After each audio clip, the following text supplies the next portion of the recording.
And just so you know, by turning your camera on, you are agreeing to be to be recorded.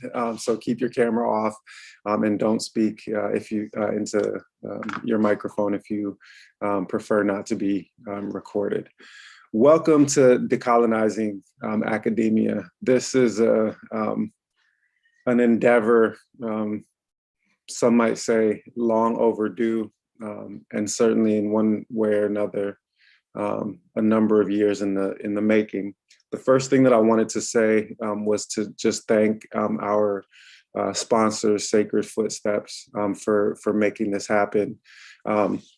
It's an idea that we've discussed off and on for a little bit of time, and without the impetus of the good folks over there, it's very unlikely that it would have happened in this short timetable. So really grateful to Sacred Footsteps for making this happen. So basically, in 2 sessions over the next 2 days, we are going to undertake a collective exploration of how we can get ourselves free. And I'll say a few things to frame that conversation to get us started. So the first thing, just by way of introduction, I'm Professor Ware. My government name given to me at birth, by my mother and father is Rudolph Ware III, in point of fact. Rudolph Sr. was my grandfather. My dad was Rudolph Jr. People that follow me on social media will know me as Butch Ware. Butch is the childhood nickname that I was given. Also, from the time I was an infant, my father was actually Butch, so I'm actually Little Butch, in spite of the fact that I'm 6'3", 235 pounds. So that's the second of the names that I was given. The last of the names is, some of you will know me as Bilal Ware, Dr. Bilal. Bilal is the name that I chose for myself when I accepted Islam at the age of 15. Any of those names will do in this environment. I am a professor of African history and Islamic studies at the University of California, Santa Barbara. Before coming here 3+ years ago, I taught at the University of Michigan for 10 years, and I actually see some faces on the Zoom that will go back to that time there. Before that, my first tenure track position was at Northwestern University in Chicago. And before that still, I did a PhD at the University of Pennsylvania. That PhD was in 3 predominant fields. The first was African history, the second was African American history, and the third was Islamic intellectual history. So the first thing that I want to say is that the intervention that we'll try to collectively undertake will be, for me, rooted in the discipline of history, primarily because that's my predominant training. Having said that, I've been part of the interdisciplinary program in anthropology and history at the University of Michigan. My first book, The Walking Quran, was what I like to refer to as a historical ethnography. I essentially see myself working as an academic, primarily in 2 interdisciplinary fields, African studies and Islamic studies. And therefore, while I'm going to be rooted in history and a lot of what I want to talk about, this has to be an interdisciplinary collective endeavor. A lot more that I could say about academic background and training, but I don't think that that's particularly important necessarily at this point in time. What I wanted to say to get us started was to first disabuse you of 2 notions. So the first of those 2 notions is that I'm going to teach you anything about decolonizing academia. That's not going to happen in this space. I can't part the waters like Moses and guide y'all to freedom. In this particular instance, that's not the way that this is going to work, if it's going to work. If it's going to work, this has to be the beginning of a collective conversation and a collective endeavor And I think that in the conversations that I had with the folks at Sacred Footsteps, that was one of the things that we, sort of shared as a vision, is that if we're able to do this successfully, the idea is to continue this conversation, to have it extend into all of your respective disciplines. For those of you who are interested in film studies or photography or poetry or whatever your field is, that we need to start to cultivate soldiers in this struggle. So that's the first of these things, is that I'm going to disabuse you of the notion that I'm going to teach you anything over the next 48 hours. This is work that we're going to have to do together. It has to be, shoulder to shoulder. So that's the first thing. What I will do is that I will reflect on some of my own experience, training, academic interventions, works that I've written, teaching that I've done, graduate training that I've done, in order to facilitate that conversation so that we can have a kind of shared basis for reflection and collective action. So that's the first thing. And with that in mind, I also just want to point out with respect to structure, what we're going to do today is that we're going to go, I'm going to talk probably for about 30 minutes at the most. Then we're going to open to questions that will cover our first about hour and 15 minutes. We'll take a short break because I know we're all in different time zones and people will need to pray or eat something or do whatever they need to do. So we'll break the 3-hour time up into 2 separate sessions of about an hour and a quarter or an hour and a half each. And while I'm mentioning that, and I've said this before to people who've been in other gatherings with me, I was raised in an African-American rhetorical tradition that prizes call and response. I'm not going to sit here and lecture at y'all for the next 3 hours. This has to be a conversation. Raise your hand if you have a question, hit the raise hand button. I may or may not be able to respond at that particular time, but this has to be a dialogue. It has to be a collective and collaborative endeavor. So that's the first notion that I wanted to disabuse you of, is that I'm going to teach something. The second of the notions that I want to disabuse you of is that decolonization is possible, because it isn't. Okay. As a graduate student in African literature seminar, I remember reading Ngugi wa Thiong'o's absolutely pivotal text, Decolonizing the Mind, and grappling with the kind of political and intellectual choices that this brilliant African author had made. And I've mirrored some of those choices in my own work, right? And Ngugi wa Thiong'o, for those of you who don't know, stopped writing in English altogether, right? And only wrote works in African languages, plays, novels, poetry, as an effort to sort of disengage in a radical way from the colonial traditions of the society that had, the society that had abused and subjugated his own. He disengaged. Brilliant scholar and a model to think with in many ways. But I remember thinking then the same thing that I think now, as a mature 40-something scholar, which is that there is no going backwards from colonization. The framing that most of us have in mind, that we are going to somehow decolonize our knowledge practice or consciousness, is at the outset a defeated and hopeless strategy. There's no putting the toothpaste back in the tube. Okay, there's no unwinding the clock. We can't, any Superman fans, DC Comics fans, we can't fly into outer space and start circling the globe backwards to make time unwind itself, to go back to a point before we were colonized. And all of the efforts to extract ourselves from our own colonial histories and return to some kind of pure essence of what we were before this happens to us are predicated on a series of false and impossible notions. The first thing that we have to accept is the reality of colonization as a fact, the reality of imperialism as a fact, and the idea that there simply is no going back to what we were before this happened. That, by the way, is an intellectual move that most contemporary Muslims are unwilling to make.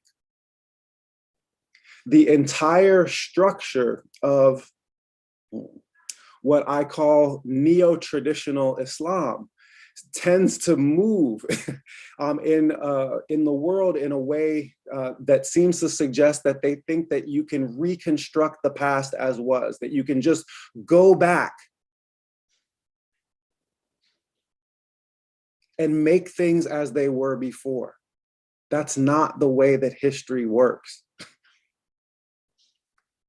So what we have to agree then to do, in my humble estimation, is that we have to agree that to light a new path forward. That what decolonizing academia means is to try to start to rid ourselves of habits of consciousness that have subjugated us, so that we can craft a new future, not go back to an old past.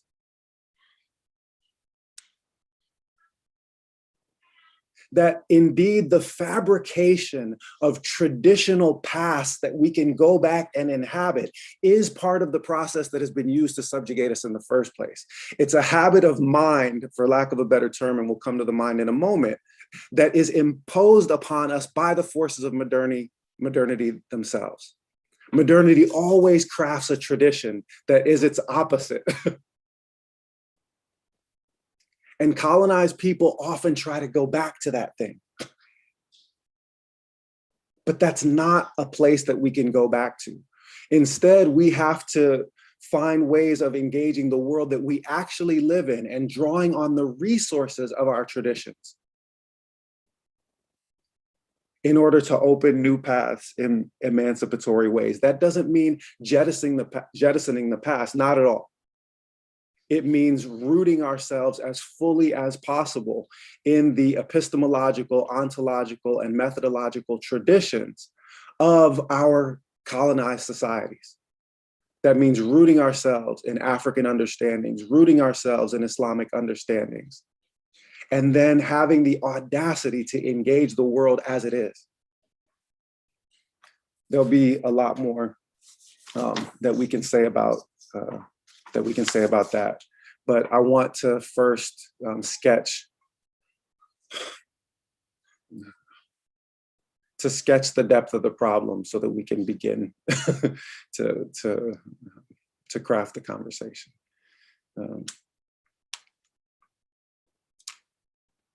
So I'm gonna tell you a story. And it's a story that was told to me by a professor of African and African American studies. Mahmoud El-Kati is his name. He wasn't a professor at my university when I was an undergraduate. We met at a little bookstore in South Minneapolis called Uhuru Books, Afrocentric bookshop that I used to hang out at and go to lectures at. And we would talk, and he was somebody that became, sort of a mentor and teacher for me. And one day, after one of these lectures, we were walking outside to our vehicles, and he said to me, he said, "Do you know how?" He called me Butch. So he said, "Butch, do you know how they train elephants at the circus?" And I looked at him like he was crazy because I didn't know why he was asking this question. I said, "I'm sure I don't know how they train elephants at the circus." And he said, "Well, when you have a young baby bull elephant," he said, "it weighs several hundred pounds, and it's a very dangerous, and powerful animal." He said, "So they have to whip them to keep them from running. Because if they run uncontrolled, they can trample a dozen people in a matter of seconds. So they actually have to whip them to break them, and they have to take heavy chains and tie those heavy chains around their ankles so that the chains actually cut into the skin.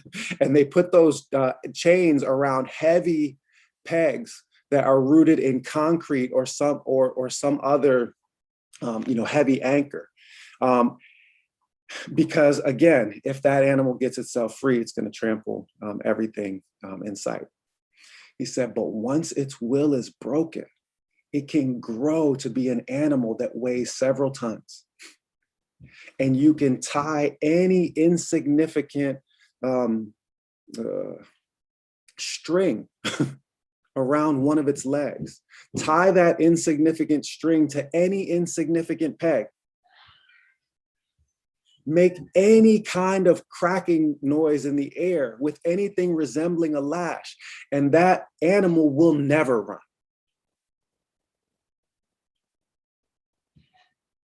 Then he said to me, do you know why I'm telling you this story? So I ask you the question that he asked me, do you know why I'm telling you this story? Anybody, raise your hand. I told you, it's a rhetorical tradition. Yeah, Akila.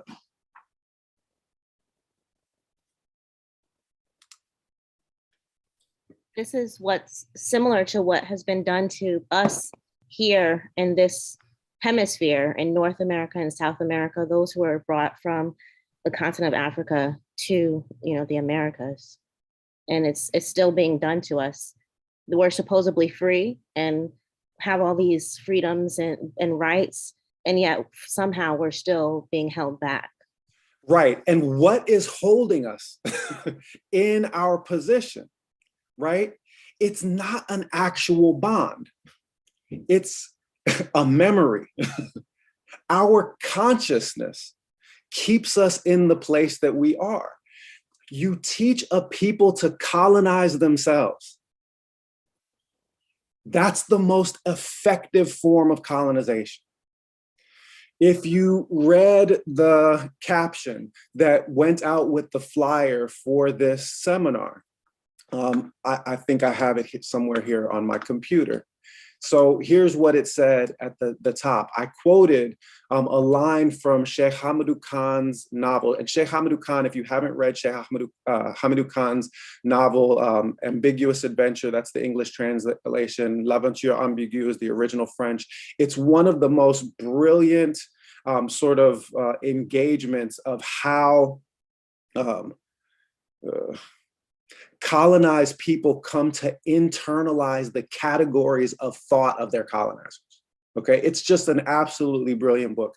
If you were made to read Things Fall Apart as an undergraduate, that's fine. Things Fall Apart is okay. I'm not going to hate on Things Fall Apart. But one of my former students, texted me the other day, said, Ambiguous Adventure, I just read it. It's 1,000 times better than Things Fall Apart. I'm like, yeah, that's what I've been telling you for the last, couple dozen years. So if you get a chance, read Things Fall Apart. Ambiguous Adventure. But what I used as the quote at the top of the caption was a line from that novel. Sheikh Hamidou Khan talks about the most damaging and profound weapon that the colonizers left is their school. And what he said was, the canon compels the body. The school bewitches the soul.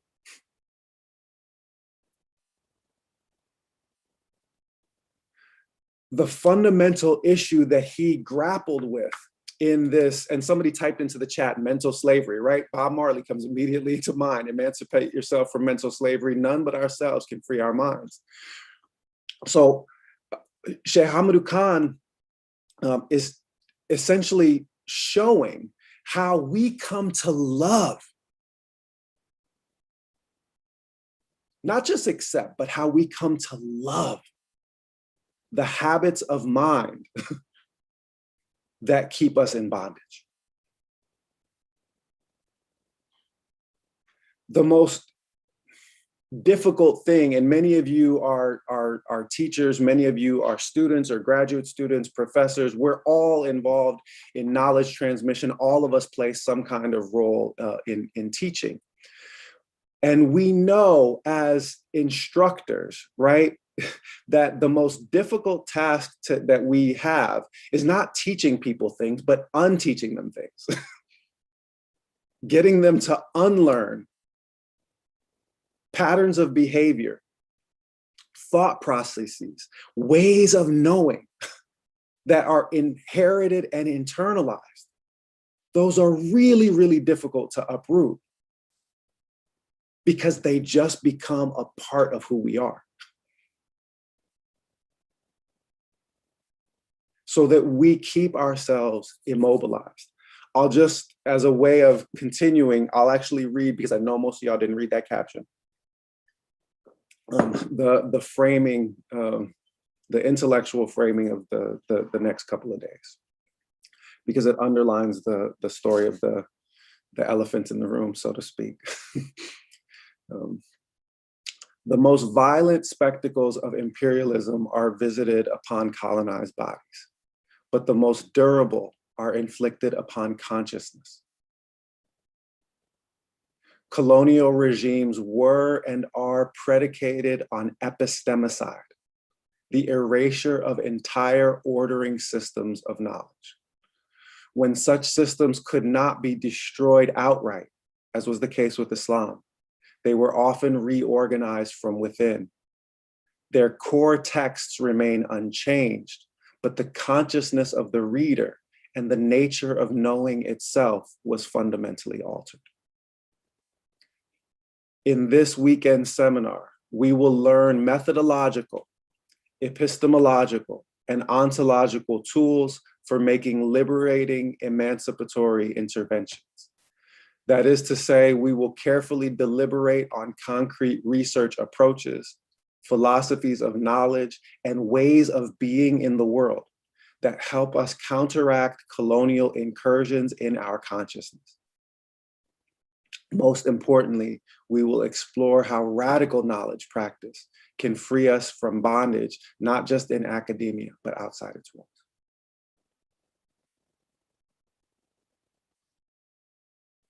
Shared understanding of the nature of the endeavor, raise your hand. Okay.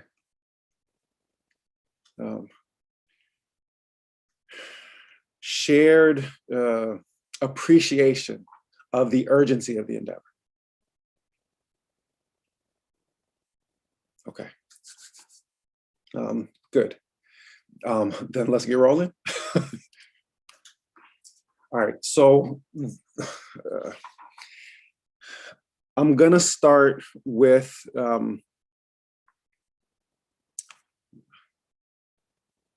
so here's the basic order. We're gonna go in the order that I mentioned.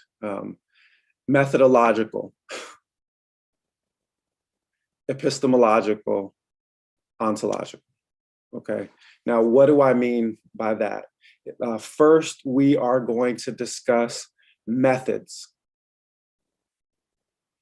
ways and means of approaching academic materials, about thinking about how we construct sources, how we engage archives, how we construct narratives, how we do the mechanical task of producing knowledge. So that's the first level, the outer level. The second level is epistemological.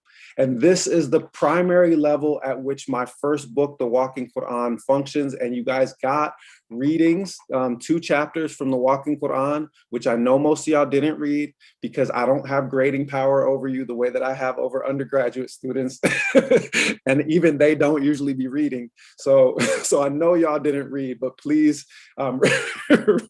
read as much as you can, because it's good. Having concrete methodological interventions, everything is better known through experience rather than through abstract discussion. So it's the reason why I'm trying to root these conversations in things that I actually know, because I've actually done them. You can't teach about things that you don't know. So I'm trying to teach on the basis of interventions that I know to work. right? And so it's not that I want to force you guys to read my book. It's not that I'm trying to sell copies of the book. I gave you all the chapters of the book, and it's an academic press book anyway, so I don't make no money off that book, as y'all know. Anyhow, I get like 30 cents a copy for those books because academic publishing is a huge hustle. This is about this is about knowledge, not self-promotion. But I do want you guys to engage the text, because there's things that are easier to demonstrate when we have a kind of shared methodological basis. So the first is methodological, the second is epistemological, and that's the primary level at which my first book, The Walking Quran, functions. And this, I'll mention, is, I think, the principal area in which Muslim scholarship in the contemporary period is failing. It's the inability to recognize the second paragraph of that statement that I read a moment ago, which is that while the texts that we read are the same texts that were read by our ancestors, the reader has changed. What the reader thinks of as knowledge has changed. What knowing itself is for moderns has changed so dramatically that if we simply approach the same text without allotting for the epistemological rupture that comes with the colonial enterprise, then we are bound to reproduce time and time again elements of that colonial enterprise through our own efforts to get ourselves free. We dig further into the Islamic tradition, except we read with the hearts and minds of post-Enlightenment rationalists without knowing it. And therefore, the further we uncover the tradition, the more we alienate ourselves from it. The more we produce a colonial caricature of what was once Islam. So it is attending to epistemology, which is just a fancy, word of Greek origin to refer to an approach to knowledge or a philosophy of knowledge. The most important question beyond what our methods and techniques are going to be is, first of all, what does it mean to know something in the first place? What is knowledge?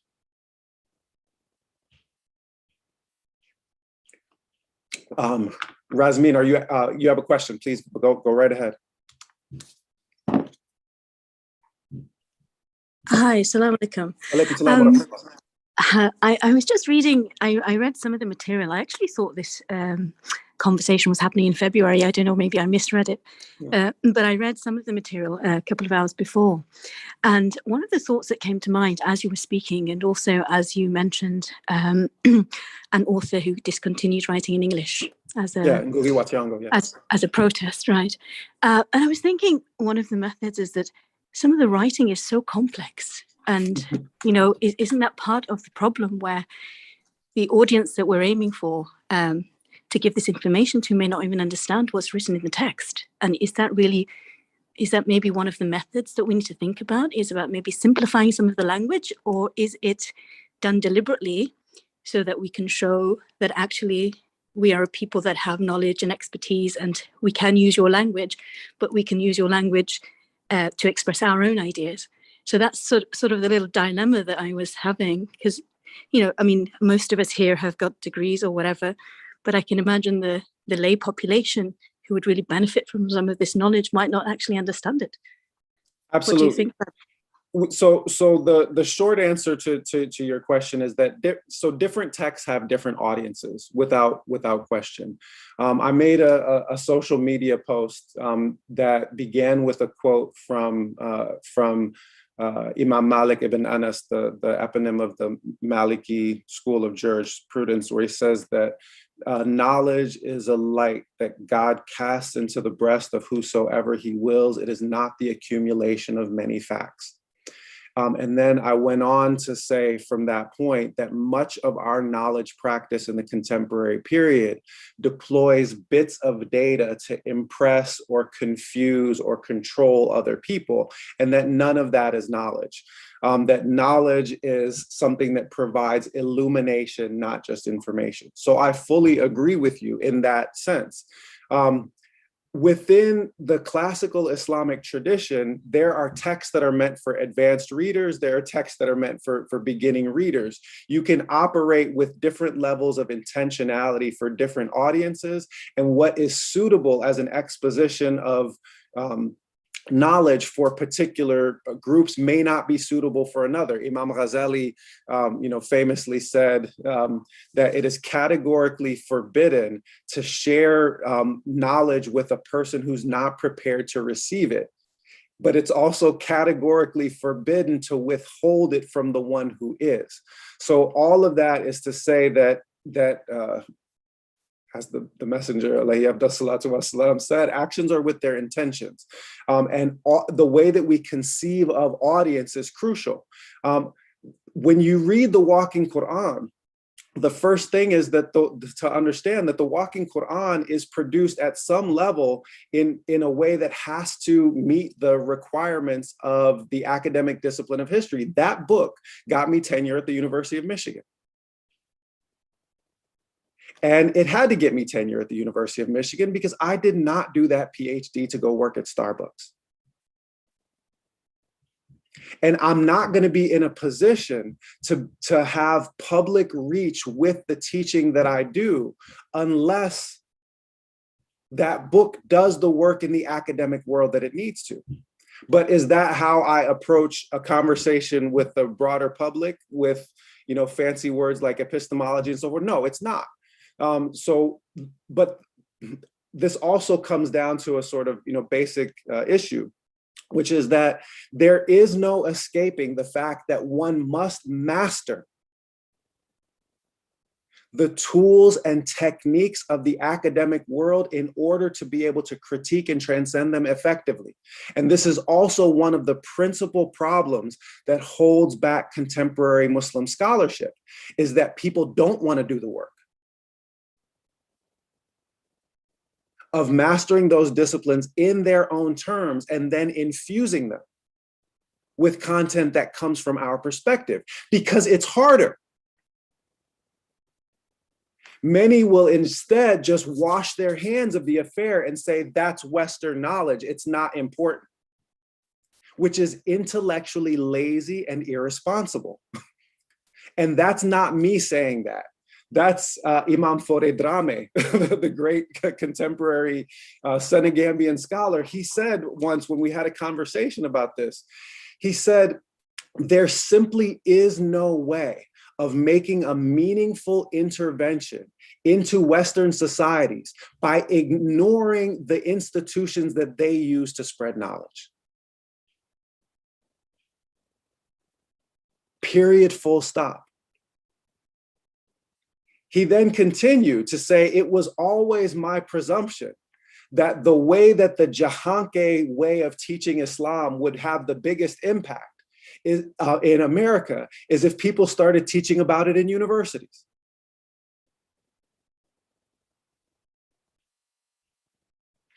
Again, there is no escaping from what is. And those of us that happen to have been born Black, and remember, I was Black before I converted, and those of you that are born Muslims were Black before you were mukallaf, okay? You were Black before you became responsible as a Muslim. Some of us learned that you have to do twice as much to go half as far. That this is simply the cost that needs to be paid in order to make an effective intervention. And we can't just simply back away from that because we don't like it or because it's too difficult. Or simply wash our hands of this saying that it's foreign knowledge, imperialist knowledge.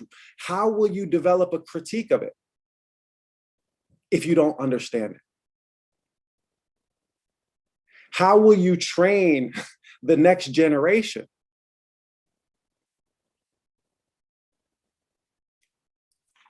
if you don't master at least the categories in which we are all taught to think.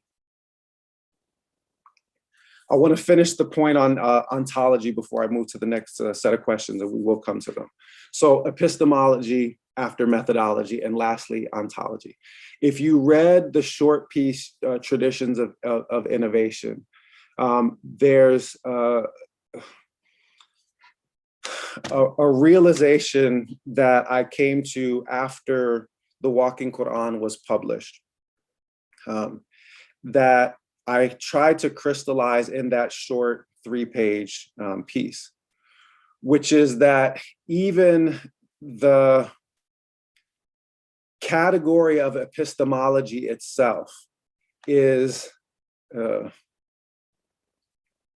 it's a Western imperialist construct, okay? What do I mean by that?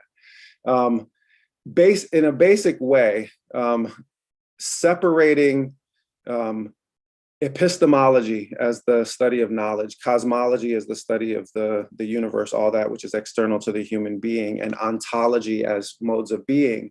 This corresponds to folk divides in Greek thought between the mind, the body, and the cosmos. Okay. And these get operationalized by philosophers like Plato and Aristotle and Socrates, and ultimately kind of get exported to all of the world. But the truth is that in classical Islamic thought, in African traditional religions and African traditional societies, there is no separation between knowing and being. So that while I give you a divide between epistemology and ontology as an analytical category, there isn't a divide between those things, in fact. That the way in which we transmit, compose, and conceive knowledge is actually part and parcel of our way of being in the world.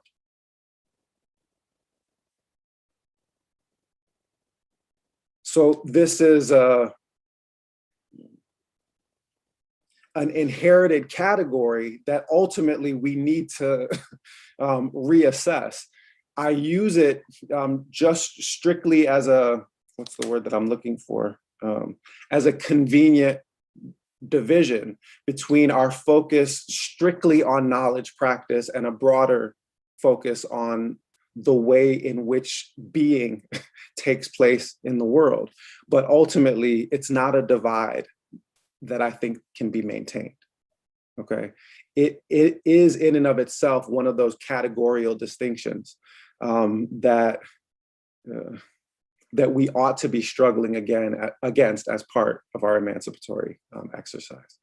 I'll take the question from Anissa, and then I do have to get to oh, the hand went down. Okay, so Anissa's not gonna ask the question. Okay, oh, there, we will ask the question. Go ahead.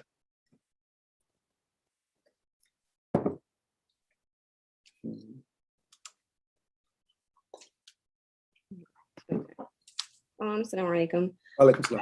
My question was that, okay, so you mentioned that it's forbidden to give knowledge to someone who isn't ready to receive it. I was just wondering, where's the line between determining like whether or not they're ready to receive it and then being paternalistic and infantilizing them?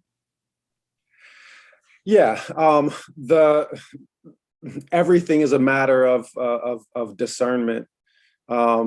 Ultimately, you know, you can see my answer in practice. I've determined that the circumstances are desperate enough that anybody that shows up and wants to know, you know, should be included in the circle and part of the conversation. It's not meant to be an infantilizing statement when read in Ghazali's context. It's meant to recognize the fact that there are initiatory steps in the transmission of meaningful knowledge, right? And this is something that you see threaded through the African Islamic tradition at every level. It's also one of the kind of basic structural problems that we have in university knowledge transmission and Western forms of knowledge transmission more broadly, right? So what am I talking about in practical terms? The memorization of the Quran, the internalization of the Quran, basic understanding of the Quran is a prerequisite before you move on to study of Islamic legal theory in the traditional system. You don't go on to study advanced theology. You don't go on to study Sufi metaphysics until you have first engaged the Quran.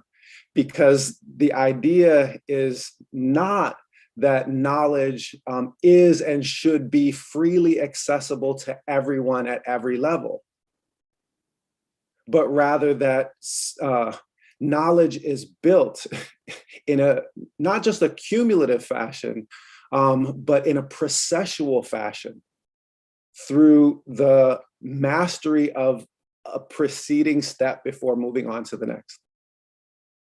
And that this is something that is not just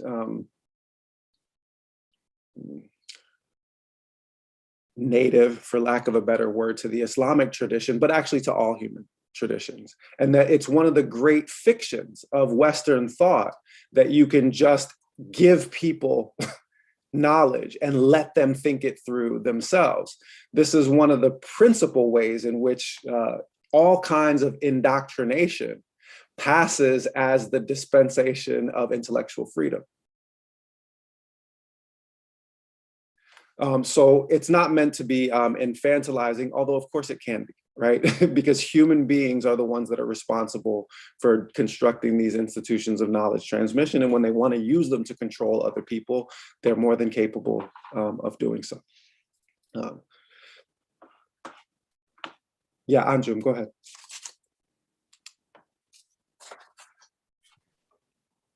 Assalamualaikum. Walaikum salam. Thank you for this. I put it in the chat, but I guess I'll just ask it. When you were talking about the separations, I was wondering in my mind, I mean, the average layperson, the person who's non-academic, who's walking around in their daily life, doesn't actually have this separation.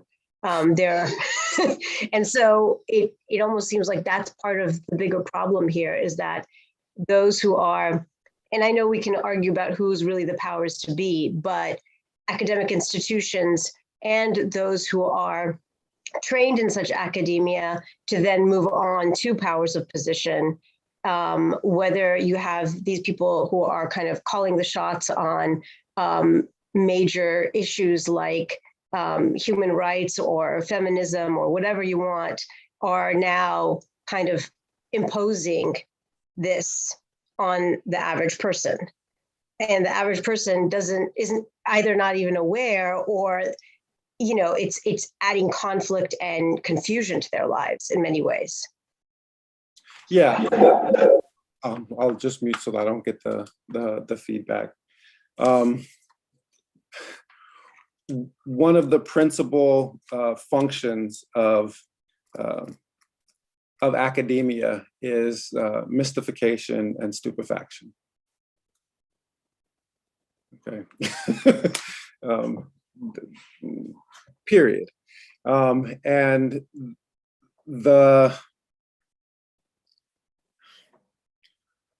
all of the categories that we are, sort of taught to think with and think through.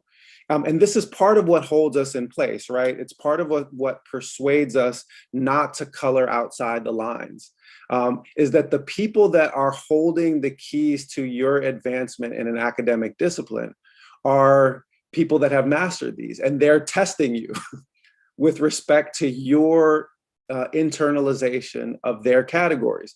The line from the Matrix is the first thing that comes to mind. They're holding all the keys and they're blocking all the doorways, right? I know of an instance of a very, very prominent Africanist historian who wrote 11 consecutive negative letters of tenure recommendation for faculty of color. Right? And one negative, tenure letter from the right person, can literally just completely sink a person's case. So there's power inherent in these categories at every level. And so many of us, because of that, we refuse to sort of like say what's actually on our mind. We refuse to actually make the argument that we know that we need to make in our work, precisely because there's power inherent in these academic relationships. So in this overall sketch of like the depth of the problem, this is a huge part of it. I'm going to wait on the next question just so that I can go to the material, because we've sufficiently sketched out the depth of the problem. I want to start moving towards some resolutions or contributions on how we can think through these levels: methodology, epistemology, and ontology, to do work that can get us more free. So first,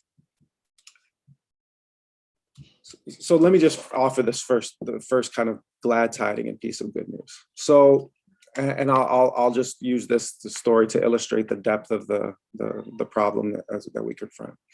So I told you that the Walking Quran got me tenure at the University of Michigan. The Walking Quran also, so the Walking Quran contains no direct citation of any Western theorist. Not one. I decided to just break the rules and to not do it the way that they wanted me to do it. The conclusion of the Walking Quran, which I'll give you guys to read before tomorrow's session, one reviewer from University of North Carolina Press said in response to the conclusion before the book came out, that the conclusion to the Walking Quran would be better suited as a Friday sermon than a conclusion to an academic book. But what they didn't say is that the argument was unsupported by the evidence. What they didn't say was that anything in the construction of the argument or its documentation could be directly refuted. What they were telling me is that they didn't like it and that they didn't like the style of it and that they didn't like how Muslim it was. And probably also how Black it was. Separate comment, they didn't say that part necessarily. But my response to this was, okay, well, if there is no critique of the source base and the evidence and the documentation, if they're going to read it like a sermon, I'm going to make it a better sermon. I didn't rewrite it to change it, to conform to what the expectations of the field would be. I rewrote it to make it a better sermon. And to this day, I usually tell people to read the conclusion to that book before they read the rest of the book. And that book had 3 separate academic journals devote full special editions to discussion of the Walking Quran when it came out. Those of you that are academics know when your first book comes out, you're lucky if anybody reviews it. It's usually just the sound of silence, you know, So the reason why I'm mentioning this is that the good news and the glad tiding is that in my experience, the more aggressively you pursue the decolonization of the methods of the epistemology, the better it will actually be received in academic circles. And the reason for that is that the currency that spends best in academic environments is originality, and the white people are fresh out. They don't have any new ideas. They keep recycling Marx. They keep recycling Bourdieu and Foucault. They keep kicking the same theories around over and over and over again, so that when something that is actually rooted in knowledge, rather than the simple deployment of bits of data for stupefaction and mystification, that by definition the field has to respond, even when it doesn't want to. If you've done the work of working twice as hard to go half as far. In other words, the sources have to be bulletproof. The methodological approach has to be sound. We have to take on an anti-colonial revolutionary disposition. We have to go in armed. So what does that look like exactly? How do we navigate this? What does this look like at a practical methodological level? So let me just go to a quick slide. This one is not from the Walking Quran. This is from a book that I'm working on now. So this is from a source. It's a book that's published in the 1840s that's called Proslavery Interpretations of the Bible that are productive of infidelity. It was arranged by I want to say Methodist, but I can't actually remember which kind of Protestant that he was. Preacher before the Civil War, kind of at the height of abolitionist debate in the U.S.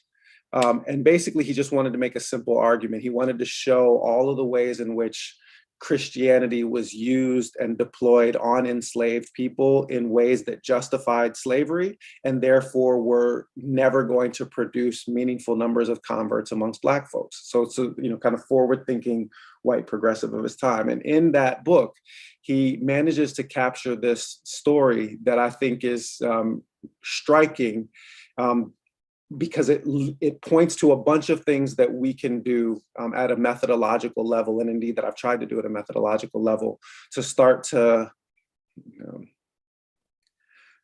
uncover access to all kinds of narratives which are impossible from within a colonial framing. So here's what he says. He tells a story. In the year 1806, on the arrival of a slaver from the coast of Africa, J. Doherty went to the city of Savannah to buy slaves. After several hundred had been sold in lots and single as suited the purchasers, a middle-aged man was put upon the stand who wished to make a communication before he was sold, the purport of which was that he was a Muhammadan and that whenever the hour of prayer and other devotional duties came, he must have time to attend to them. Mr. D, who had lately embraced religion and seemed to be zealous to promote the cause, gave the highest price for him, feeling confident within himself that he would soon convert him to the true faith. Taking him to his plantation, he built him a hut and assured him that he should be allowed the time he required, and in addition should have every opportunity to attend all the meetings of the Christians. The Mohammedan slave for a while attended these meetings and learned something of Christianity without, however, discontinuing his former devotions. At the expiration of about a year, his master, who was intent on his conversion, asked him formally if he did not prefer Christianity to Mohammedanism and if he would not openly renounce the prophet and acknowledge Jesus Christ. The slave asked if the Christian religion allowed one Christian to hold another in slavery and their children after them. The answer, of course, was in the affirmative. The Mohammedan replied that the religion of the prophet did not allow that. The result of all was this slave, in a land of Bibles and gospel ministers, daily said his prayers, performed ablutions, made his prostrations, and in an advanced age died, declaring that God was one God and Muhammad was his prophet. Peace be upon him.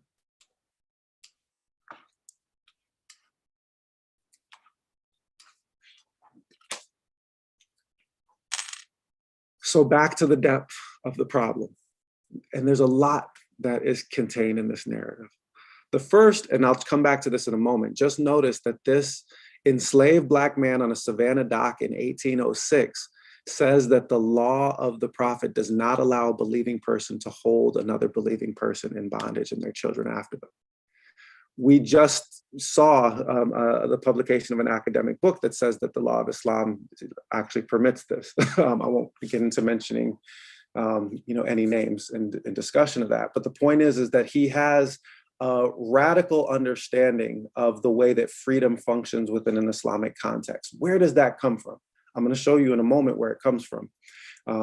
But the first thing that I want to just signal is look at all the obstacles that need to be overcome in order for this man to leave a trace in history in the first place.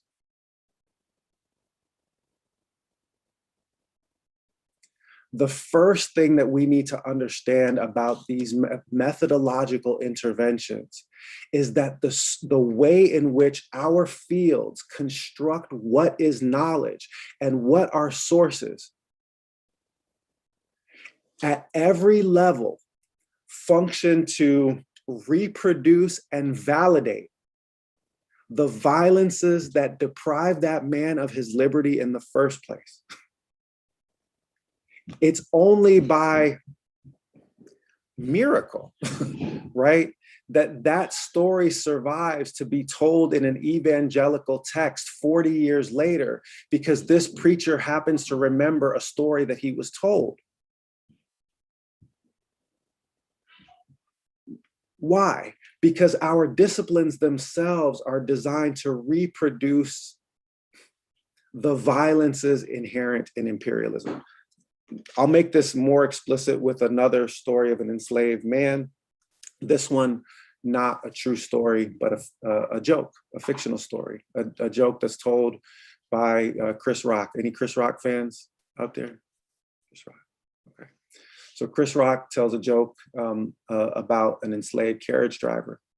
And he tells this story about an enslaved carriage driver, you know, because he's a carriage driver, he gets to, you know, move from plantation to plantation. He's able to, you know, navigate slave society in a way that, you know, neither house slaves nor field slaves can, right? Field slaves don't get access to that kind of liberty, and house slaves are exposed to all kinds of danger, not the least of them, you know, being sexual and other kinds of intimate violence. But a carriage driver gets to go from plantation to plantation. They have a pass, mobility. So this is a good gig if you can get it, as we used to say. So because of this, he's able to teach himself how to read because of this mobility.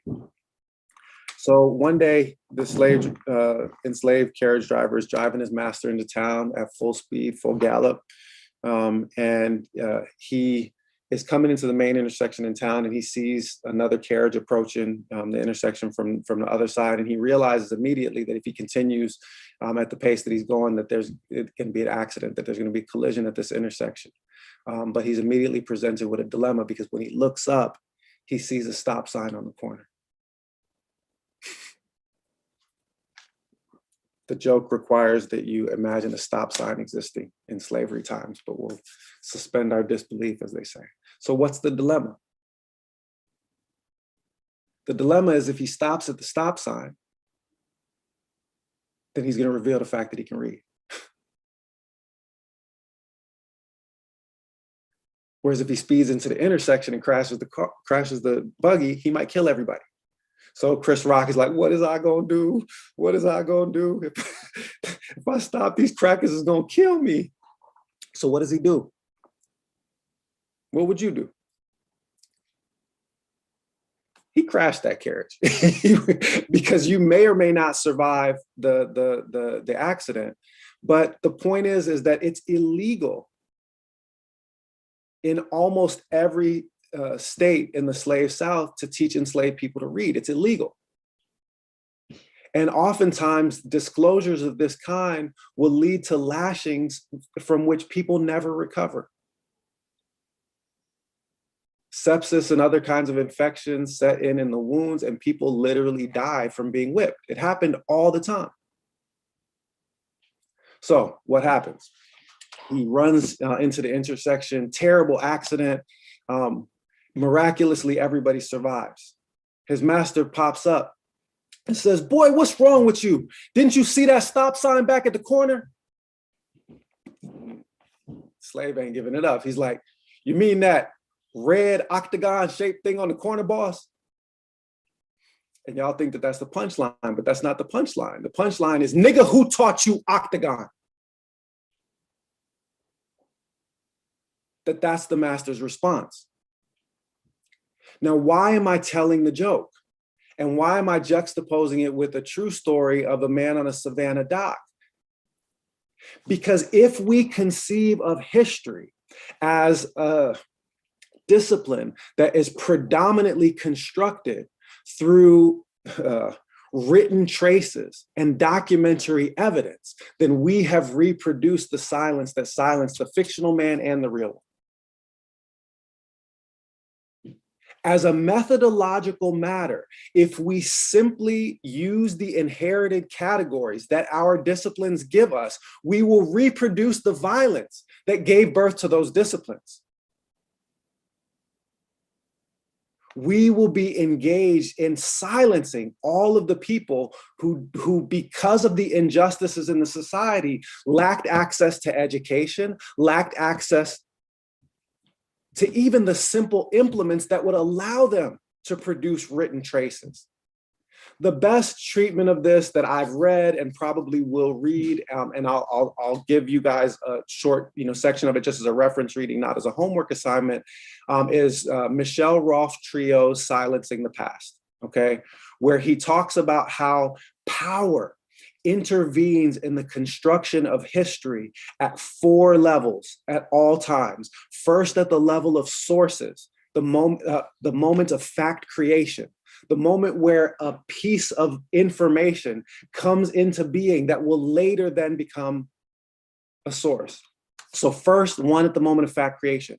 The second is at the moment of fact assembly, the construction of archives, right? So let's go into all of the accidents that have to have happened in order for this particular story of that enslaved man at the Savannah dock to survive. And how the people that own slaves in that society have an incredibly and exponentially greater capacity to leave written traces than the people that they own. So whose version of the story gets recorded and whose version of the story gets set down into archives? Sources, archives, narratives. The stories that we tell are conditioned by those first 2 previous levels at which power intervenes. But it's even worse than Trio understood it, because if we start to think about epistemology, we realize that even the narratives and the archives, it's not just power that's shaping them, but understanding is shaping them. Archives don't keep track of stories that they don't understand. They don't keep track of things that are said in languages that they don't know. When a story is told in an African ontological idiom, where a person can be in 2 places at one time, the way that some of the great Sufi sheikhs in history are understood as being capable of bilocation, that story won't get written down because it doesn't make any sense according to the categories of the colonizer. They have no way of recording it because it doesn't correspond to the way in which they understand the world as working. It's not just the exercise of power, it's understanding. Which is why the first thing that I tell all of my graduate students, and I've done this for 15 years, is that you can get an archive to tell you a story that it doesn't want to tell you, but you can't get it to tell you a story that it does not know. And most of what passes for radical intellectual alterity in our current academic environments is trying to tease the voice of the colonized out of the archives and sources of the colonizer. Correct? Find the voices of women in sources that are written by men. Okay, good luck with that.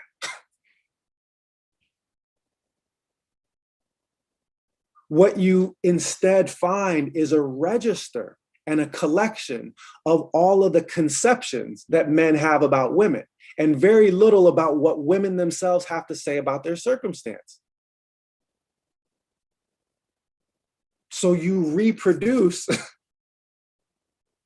the forces which silence them in the first place. Unless and until you undertake a kind of methodological apostasy.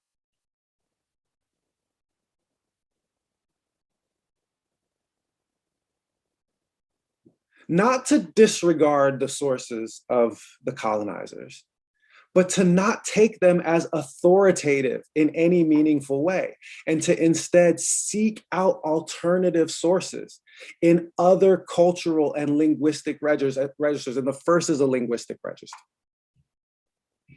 I'll complain about this as a historian of Africa, first and foremost, right?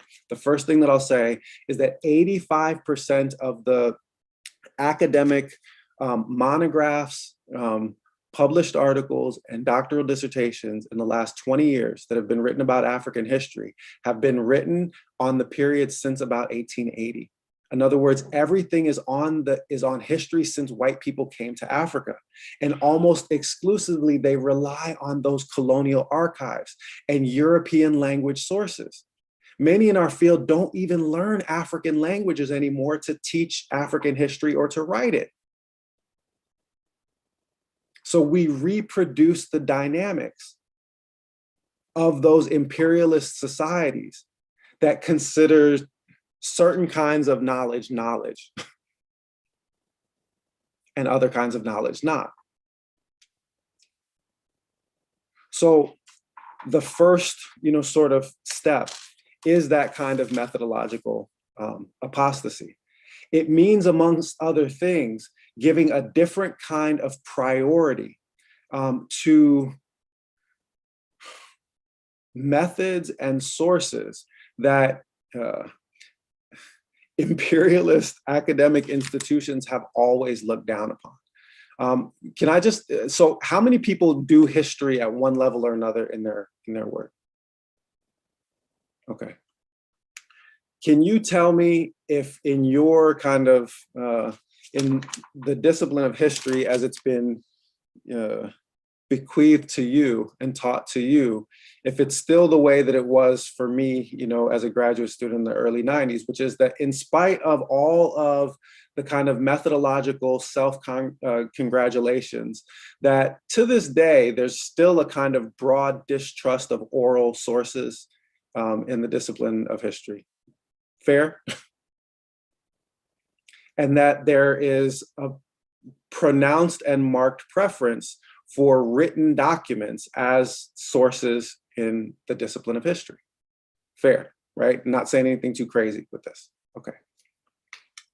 Well, already, just on the basis of what we've talked about, there's going to be a huge inherent problem in that because of the unequal access to the capacity to leave written traces. The thing that comes to mind is the scene in 12 Years a Slave, right? Where Solomon is trying to crush berries and get access to stolen paper so that he can write a letter that he thinks will get him free. You don't have to rely on the Chris Rock joke. Like it's easy to imagine all of the different kinds of incapacities that make it difficult for enslaved people to leave written traces. But there's more to it than just this, because if you study traditional West African Islamic societies, say in the Mande cultural zone, or better yet, if you study the epistemology, the knowledge practice of the early Muslims, you will find that people that had access to writing as a form of knowledge transmission distrusted it and preferred oral transmission instead. If you are like me and were stopped 17 times by the police before you turned 17 years old for driving while Black, or like my father who was beaten by DC police on 3 separate occasions, you'll know that every single one of those police reports about him being beaten reads exactly the same. And the reason for that is that a lot of times the only reason why a thing gets written down in a documentary source is to make a lie hold as the truth. Which is precisely why in the Mande cultural zone in West Africa, predominantly Muslim region where writing has been known for 1,000 years, the most important historical knowledge in the society is still transmitted by oral tradition. It's the reason why the companions, some of them literally fought Uthman at the notion that a written copy of the Quran would come into existence and take authoritative status above the reciters of the Quran. Are they just being stubborn? No. It's that as soon as you think outside of the epistemological prison, of Western imperialist presumptions and the way that they think about writing, it's pretty obvious why you would prefer oral transmission over written transmission. And I'll just show it to you. Sorry, I didn't think of this until now. It's just a simple, very, very simple visual demonstration that I usually use with my students. So we tend to think of oral tradition or as a kind of game of telephone through time, right? You guys played telephone when you were in elementary school. You sit in a row and somebody says something into the kid next to them ear, and you pass it down the chain until you get to the end of the row. And by the time you get to the end of the row, the statement that the teacher gave you to start with is completely unrecognizable because it's been changed, you know, because there's some jerk in the third, you know, seat who just changes the whole thing on purpose just to make a, you know, a joke out of it. But we'll put that aside, right? Chinese whispers. Wow, that is so racist. That's perfect. I didn't know that was a name for it. Sorry, I was just reading the chat. Okay, that's perfect. Okay, excellent. So this is the part of the reason, and it's the reason why history as a discipline tends to construct contemporaneously produced written documents as a superior kind of source. In spite of the fact that time and time again, people forge contemporaneous documents. Happens all the time, or they just lie in contemporary documents. So why this kind of epistemic certainty? Well, so here's how we think of the transmission of oral information as a game of telephone through time, that if any link in that chain gets broken, then the knowledge itself is lost, right? So that it becomes corrupted and you're no longer transmitting information from the past. Except that that's not how it works in any society that uses this, even societies that have access to writing. Because whether it was amongst the early Muslims or amongst Mandingo griots, it was understood that it wasn't one link in the chain, but rather that in every generation, you have literally hundreds or even thousands of people who serve as social checks against the memorization and the knowledge of other people in the chain. It's a much safer way of transmitting knowledge, because no one can introduce new elements into the story, new ayahs into the Quran, without getting 1,000 people to agree on the same lie.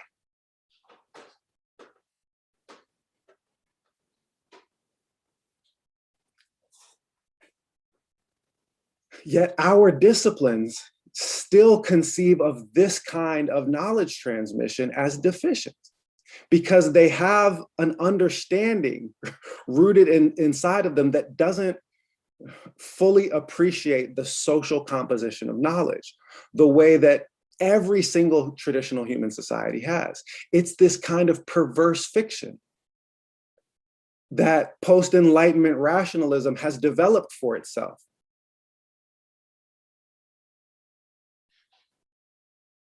So all of that is to say, okay, so fine, we're going to use oral histories. We're going to take seriously what people say. We're going to do oral traditions. Well, you don't even speak their language. Or if you've learned the language, have you spent the time required in order to understand the cultural allusions in that language? Not illusions, allusions in that language. Have we cultivated the kind of cultural expertise that is required to pull meaning out of this kind of information, this kind of knowledge practice? No, we just go to the archives. This is what the white people said happened. Listen to the stories that they tell about Black people and women, and we'll just see if we can ventriloquize some Black people and women's voices out of it. The first step has to be a kind of methodological apostasy, and that's what the walking Quran is. The first idea is that the vast majority of what human beings do, we have no words for in the first place. And that a consistently ignored historical source is embodied action, what people actually do, things for which they have no words.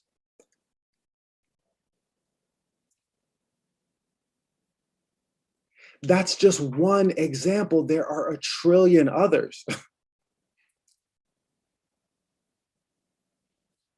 But all of this requires essentially thinking outside of first the methodological box of our disciplines, and then the epistemological box. So I'll take questions, and then we'll take our break and we'll come back. How do we find these oral traditions within the Islamic tradition? They're there. They're absolutely there. I'll give you a perfect example in response to the question that's in the chat. So to return to that man on that Savannah dock, he was giving expression to an Afro-Islamic abolitionist sentiment that I write about in chapter 3 of the Walking Quran, that I've written about in the Cambridge World History of Slavery, which has basically never been written about until, these most recent works, or almost never been written about. There's a kind of presumption that because the Quran talks about enslaved people as a category, and because early legal jurists write opinions that are about enslaved and free people, and some jurists justify, the institution of slavery, that Islam never had its own internally composed abolitionist tradition. But as soon as you start studying the African Islamic tradition, you find out that that's decidedly not the case, that there were people, who had all kinds of abolitionist positions amongst African intellectuals. But a lot of times they never left written traces. Sometimes they did, but a lot of times they didn't. So Sheikh Ahmadou Bamba, whose poetry you were listening to on the way in, for example, he, never wrote this particular point, but it is told through multiple chains of transmission about oral tradition of a particular incident that happened in his life, and actually several stories that talked about the position that he took regarding enslavement. So there's this is probably in most likely it's probably in the early 1890s, when Sheikh Ahmadou Bamba was the founder of the Tariqa Muridiyya. For those of you who don't know him, he's the author of at least 200 distinct works in the Arabic language, some of them collections of as many as 200 poems, some of those poems containing as many as 5,000 lines praising the Prophet Muhammad, peace be upon him. So Bamba's an incredibly prodigious and brilliant scholar, and he's becoming a person of social import in the 1890s in the Senegambia region. So somebody who had come from the traditional slaveholding and slave trading nobility in Wolof society hears about the fame of this brilliant scholar and saint and wants to come and make his bayat to him. Njebulu is what they call it in Wolof. And so in order to consecrate his submission to the spiritual authority of Sheikh Ahmadou Bamba, he offers him the gift of an enslaved man.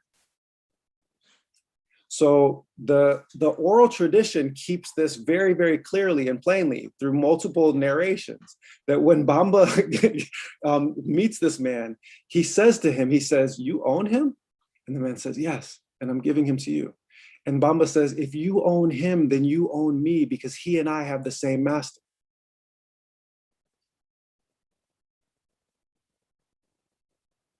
He never wrote those words. But that was a well-known part of his being in the world. I'll give you another example. So first of all, I should just offer a formal and official welcome and thank you to all of the people that have taken different Inkara Scholars courses with me over the course of time. I see Paris, I see Tasneem, I see Samin, I see other people, other folks. For those of you who took Shahada of the Spirit, okay, that course was designed around another set of teachings of Sheikh Ahmadou Bamba on how you combat the nafs, the shaitan, the hawa, and the dunya. And in a very brilliant classical exegesis called Masalik al-Janan, the Pathways of Paradise, Bamba writes about those four principal enemies, nafs, shaitan, hawa, and dunya, in relatively, clear, very clear and concise, fashion. But what he doesn't do anywhere in writing is talk about the mnemonic device that he used to teach this. You can only learn that from the oral tradition. The mnemonic device that he used to teach it was nashhadu. We bear witness that the four enemies are the nafs, shaitan, hawa, and dunya, that he took the first letter from each of those spiritual enemies and turned it into a single word that reproduced the testification of faith. All of that can only be acquired through the Wolof oral tradition. It isn't in any Arabic written source. So too with the actual remedies for an attack from the nafs, the shaitan, the hawa, or the dunya. He doesn't talk about those in Masalikul Jinan. Those things are only acquired through oral tradition. In another passage in Masalikul Jinan, when he talks about the experience of ma'rifa, of unveiling, of experiential gnosis of the divine essence, he says, of course we have secrets that can guide the aspirant to this, but we would never be so careless as to leave them between the pages of a book where anyone might come across them. Back to that initiatory aspect. Well, if our traditional knowledge systems are initiatory in this way, then they cannot be grasped just by going to our texts. Read the Muwatta of Imam Malik.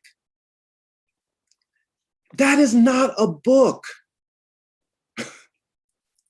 It is a mnemonic device that is meant to unlock oral teaching.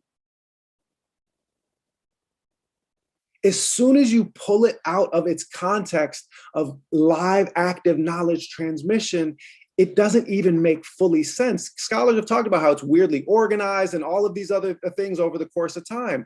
Well, it only makes sense if you see the book used in action in an actual circumstance of knowledge transmission. None of that is directly approachable through Western epistemologies that separate text from context and seek to read them as sources in their own way, because they fetishize text and textualization. And guess what, modern Muslim, you do too. This is one of the places where our contemporary tradition has inherited the habits of mind of the systems that colonized us, so that when we engage in knowledge practices in our own tradition, we're doing it with habits that we've been taught in this other kind of schooling. And we think that we're doing the same things as our ancestors, but it's radically different. Reproduces that same kind of fetishization of these texts. The same kind of fetishization of the written. Rashida, Omar, and then I said we would take a break. So we'll take these quick set of questions, and then we'll take a break and we'll come back in on epistemology. Assalamu alaikum, Rashida. Assalamu alaikum, Dr. Ware. Good to see you again. Pleasure's mine. Sorry, you can't see me. That's why I said the pleasure's mine. Sorry, I don't have my camera too, on. Not really decent. So I've always wondered about this when you were talking about our enslaved ancestors and with the reading. Is it that they couldn't read the English, or could they really read? Because there were a lot of our ancestors were brilliant and scholars that they took into slavery and things like that. So is it English they couldn't read, or? Right. So this is one of the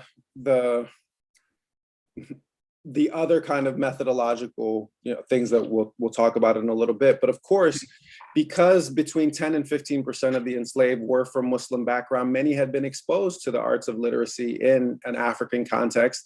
And some of the sources that we still are not effectively mining are the sources that were written by enslaved people, because there's partial copies of the Quran, there's legal texts, there's personal biographies that are written literally from the tip of South America right through the United States of America that are written by enslaved people.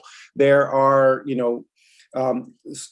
there are contemporary accounts from the 18 teens that show that, like in Lima, Peru, for example, there were functioning Quran schools inside slave barracks. We have surviving documents that were written by enslaved people. But I'll give you another, and this is a place where we as Muslims need to be reproached for our fetishization of the Arabic language. I often tell people, if given the choice, between Arabic and Wolof, learn Wolof. Because if you want to actually understand what's in the breasts of the people that are transmitting the tradition, you'll need it from them in their native language, not in the one that they learn in school. So why do I mention that right now? Because there's actually a huge mass of surviving documentary texts that were written by enslaved Africans that are throughout all kinds of Arabic manuscript collections, throughout Southern American, Caribbean, and North American archives and universities that are classed as indecipherable Arabic. Okay. Falun Gong, great linguist at Boston University, writes about this. He said the vast majority of these is, if you know any African language, you can immediately show that it's not indecipherable Arabic at all. These are African languages being written with the Arabic script. So how can we, sorry. Yeah, no, go ahead. Do you know of anyone that can teach Wolof? I'd be interested. Where do we find it? I know many people that could teach Wolof. I could teach it, but I'm not going to. I don't have that kind of time. Connect with me offline, and we can find a Wolof teacher that will. Inshallah. Just have to click here. Of course. Omar, and then Paris, and then we'll take our break. Thank you, Dr. Ware, so much for this course. I had a question regarding to the fetishization of Arabic. You might have probably saw that 2 or 3 years ago, there was like this controversy that happened in a couple of journal articles where there's one professor of Islamic studies who herself was Muslim, and she kind of put out this article that said we need to stop teaching Arabic within Islamic studies, or stop at least making it a standard to become like a professor of Islamic studies, that you need to know Arabic, that it's kind of like feeding into the white imagination of what Muslims are and such. And there was like this huge reaction to it, because on one hand, doesn't that mean that we're kind of if we lose that standard of Arabic, doesn't that necessarily imply another kind of violence to the tradition of being lost of the kind of necessity of having that as a scholarly language? But on the other side, maybe if you can respond to that, or if you've seen that controversy. I didn't, and the main reason is that I try to ignore controversies and debates within Islamic studies. I just find them really, really just genuinely awful. It's one of the ways where I'm really, really glad that I'm an Africanist before anything else. But let me say this in response. So people that that took the African Quran with me, and we're going to do the African Quran again as a weekend program similar to this one in a few weeks. It'll probably be the last weekend in February.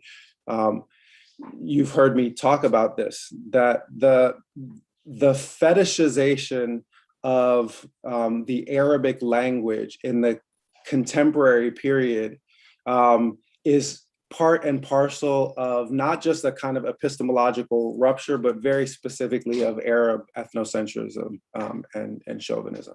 It's not that we should stop learning the Arabic language, because the Quran is in Arabic. Many of the original primary source materials that we need to read are in Arabic. It doesn't mean that we should stop transmitting it, but we do need to stop fetishizing it. The Quran makes very, very clear why the Quran is in Arabic. At the beginning of Surah Yusuf, God says, we sent it as an Arabic Quran so that you would understand it.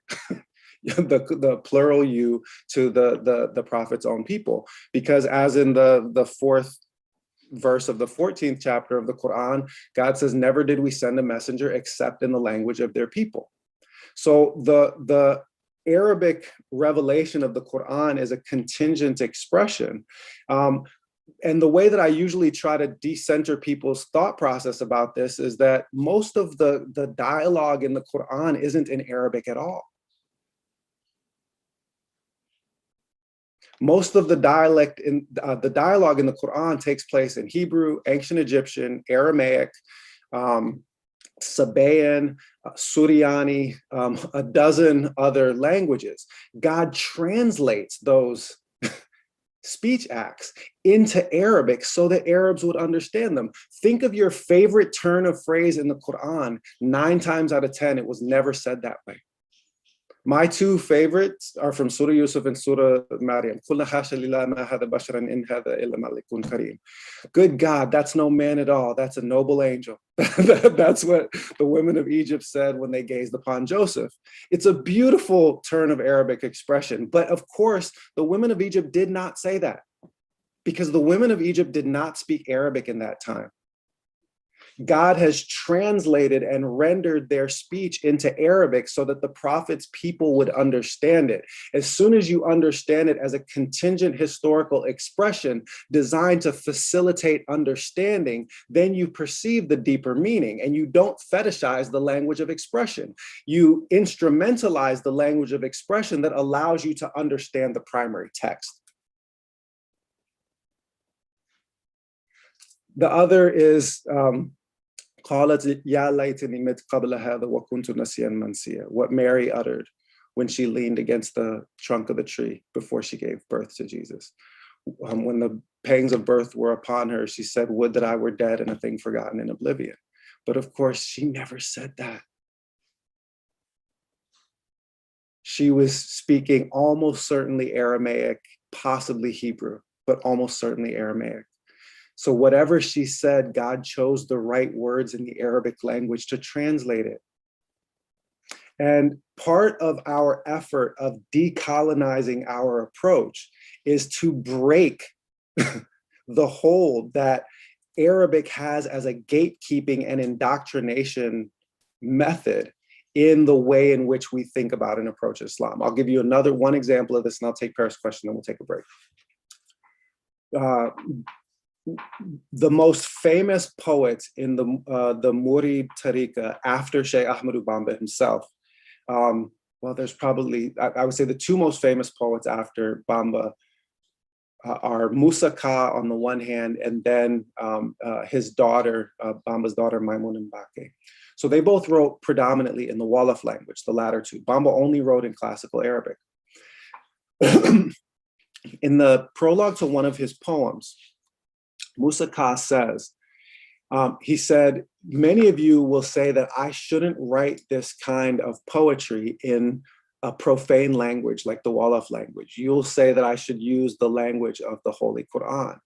He said, I say that whether I use the Holy Arabic language, the Wolof language, or any other language is the same. Any language that you use to praise the messenger of God will find therein its innermost value. So he had this kind of radical conception that I'm not going to make a fetish of the language. I'm going to find what my language can do by using it to praise the best of creations. Totally different approach. And this is also the reason why ultimately in a place like Senegal, Islam and African culture come to be fundamentally inseparable, because the expression and the idiom through which Islam is realized is a vernacular one. The percentage of Muslims in the world that speak the Arabic language is a tiny, tiny fraction. If Arabic is to be the gatekeeping language for Muslim expressive culture, then there is no hope for any kind of renewal of Islam in the modern age, period, full stop. That's not possible. Parents.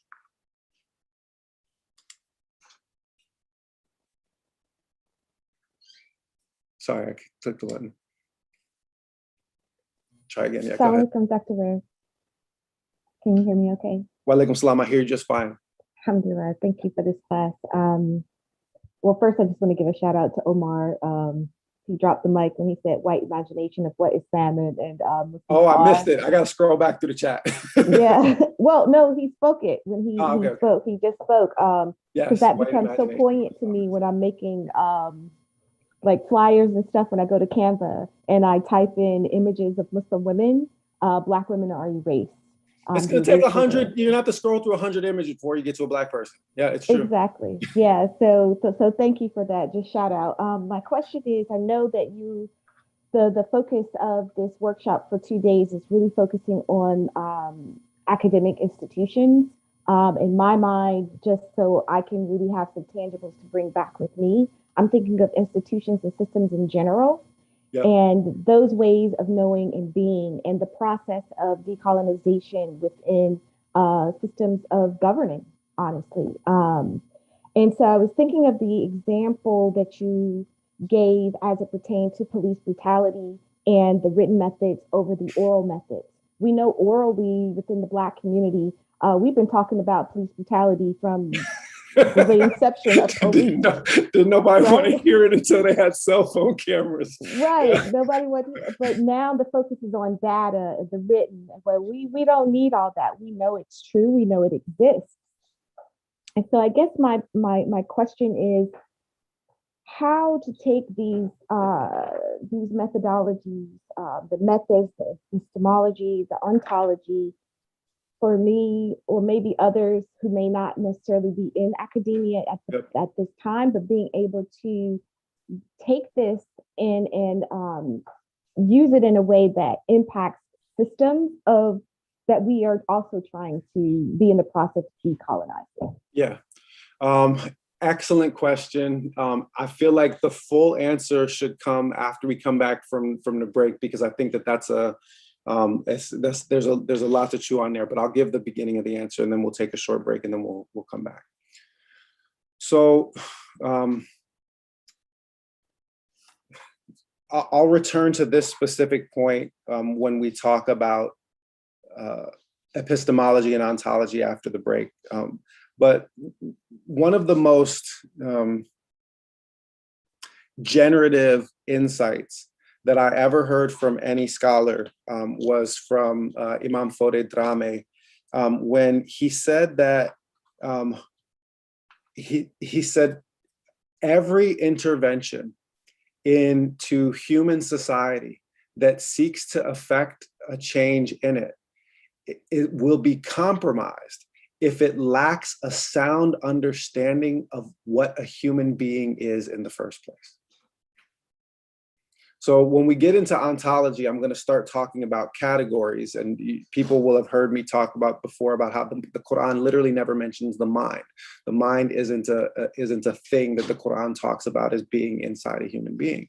So the reason why I mention it is that the better an understanding we have of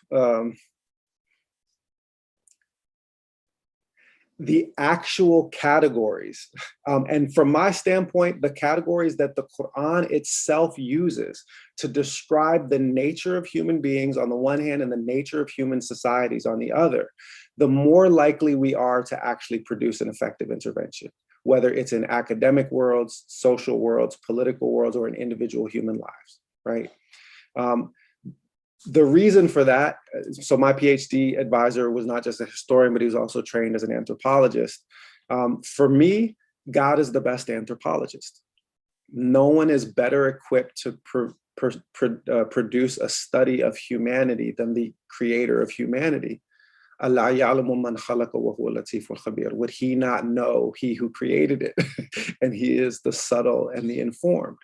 So while I have said from the beginning of this session that we need to be able to engage with Western systems of thought, we need to be able to engage with the academy, and we can't be so proud that we reconstruct a false version of the tradition to try to escape from being in the world. Ultimately, in my understanding, the most effective categorical divisions are the ones that God provides in the Quran, period. Because he would know. If he describes these things as being inside a human being, then they're for sure there from within my understanding of epistemology. So all of that is to say is that by taking seriously a kind of a Quranic anthropology, a kind of Quranic sociology that actually roots our engagement with external forms of rationality in the forms of consciousness and understanding that the Quran argues for, that's my path to liberation.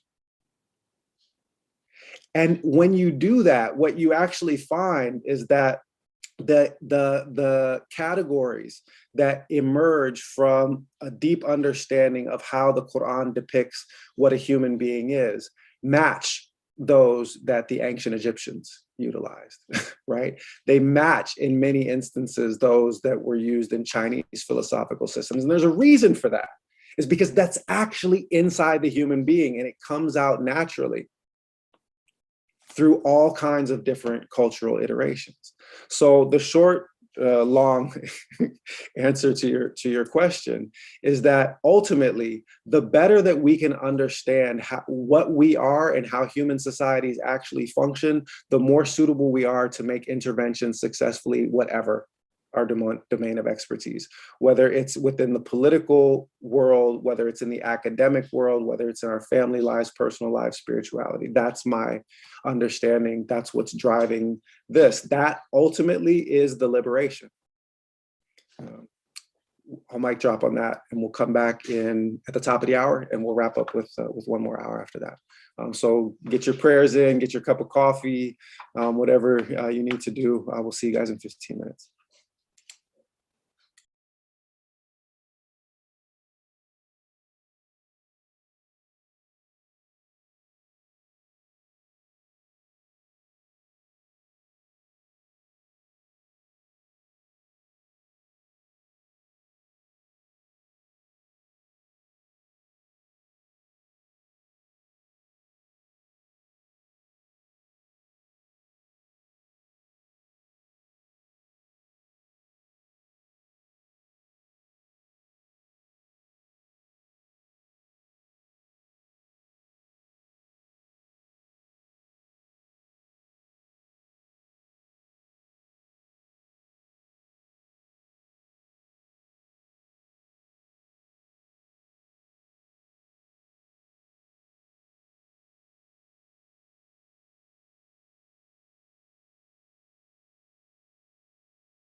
Assalamu alaikum wa rahmatullah. We'll get back at it in the interest of respecting people's time, so that we can finish up, inshallah, in a timely fashion. Okay, so I promised to bring the ontological onto the table and to expand, or I guess more properly, expound on the kind of point about thinking things through in Quranic categories. Possible to get a really, yes, absolutely. So the first thing I just want to mention really quickly, and I put this into the chat, is that, so people that have done Inca the Scholars classes know that we started our own kind of social network where you can post stuff and it's free of, Facebook, Instagram, TikTok. It's ours and nobody else controls the data or has access to it. So that's, I wanted to invite you guys onto that network. People that have done previous courses have been using it. And what I want to do after this session is to create some discussion groups, and you guys can tell me what the most relevant ones are going to be. Because probably the most important outcome that can come from this weekend is to put not people just into conversation, but into relationship. The corresponding, sharing work, reading drafts or essays, responding, to the questions of colleagues. We need to be there as sources of kind of strength and clarity for one another. So I wanted to just extend that that invitation first, so we can continue this conversation in that space after the weekend is over, and inshallah, we'll be able to organize future events. I won't speak for Sacred Footsteps, but we'd be of course happy to work with them again in organizing future events as well. And thank you, Professor Carter, for reminding me to resume the recording. I paused it during the break. So that's the first thing. So now let's get to the categorical point, because it actually also connects to what needs to be said about our ontological approach to doing this liberatory work in academic spaces.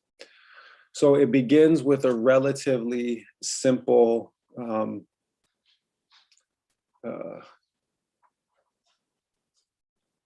note, actually, that Imam Fode Drame pointed out to me in conversation once. We were discussing, I think we were talking about Islamic philosophy at the time, and I was explaining the difficulties that I had had teaching Ghazali and Ghazali's use of the aql, or the intellect, often translated as mind. And he just looks at me and he says, well, aql isn't used as a noun anywhere in the Quran. And I remember thinking, whoa.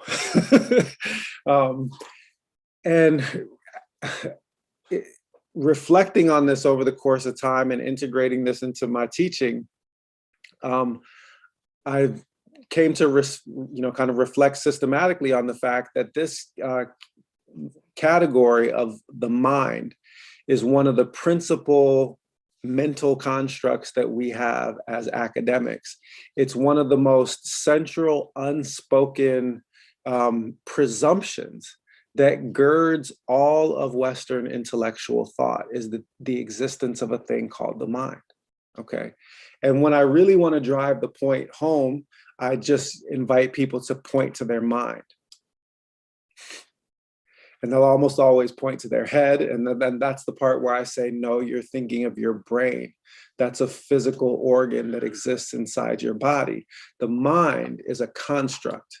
It's an idea that may or may not exist, but it does not exist as a Quranic category, okay?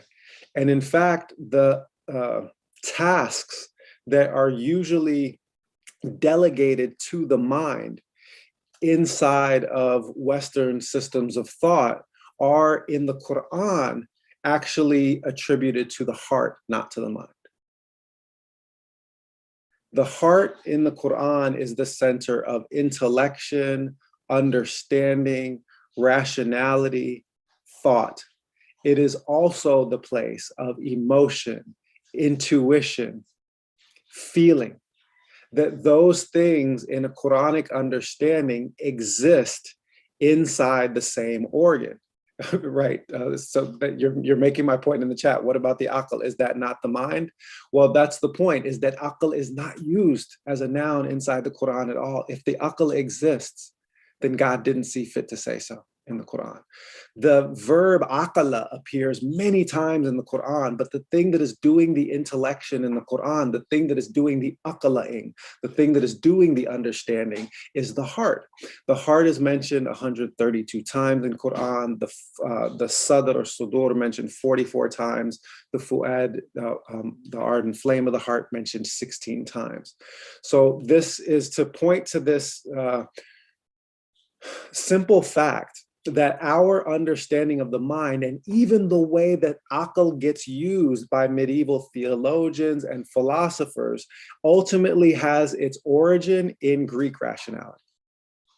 It is a category that is imported from Greek thought into medieval Muslim discourse and takes on a new kind of importance in modern Islam under the influence of post-Enlightenment rationalism, which flows through Descartes and other people. But all of this is just to say that the mind is not actually, from the standpoint of the Quran, a thing. There is no head-heart divide in the Quran, because emotion and understanding take place in the same organ, which brings us, and I told you that I would talk as a historian, back to the function of understanding history.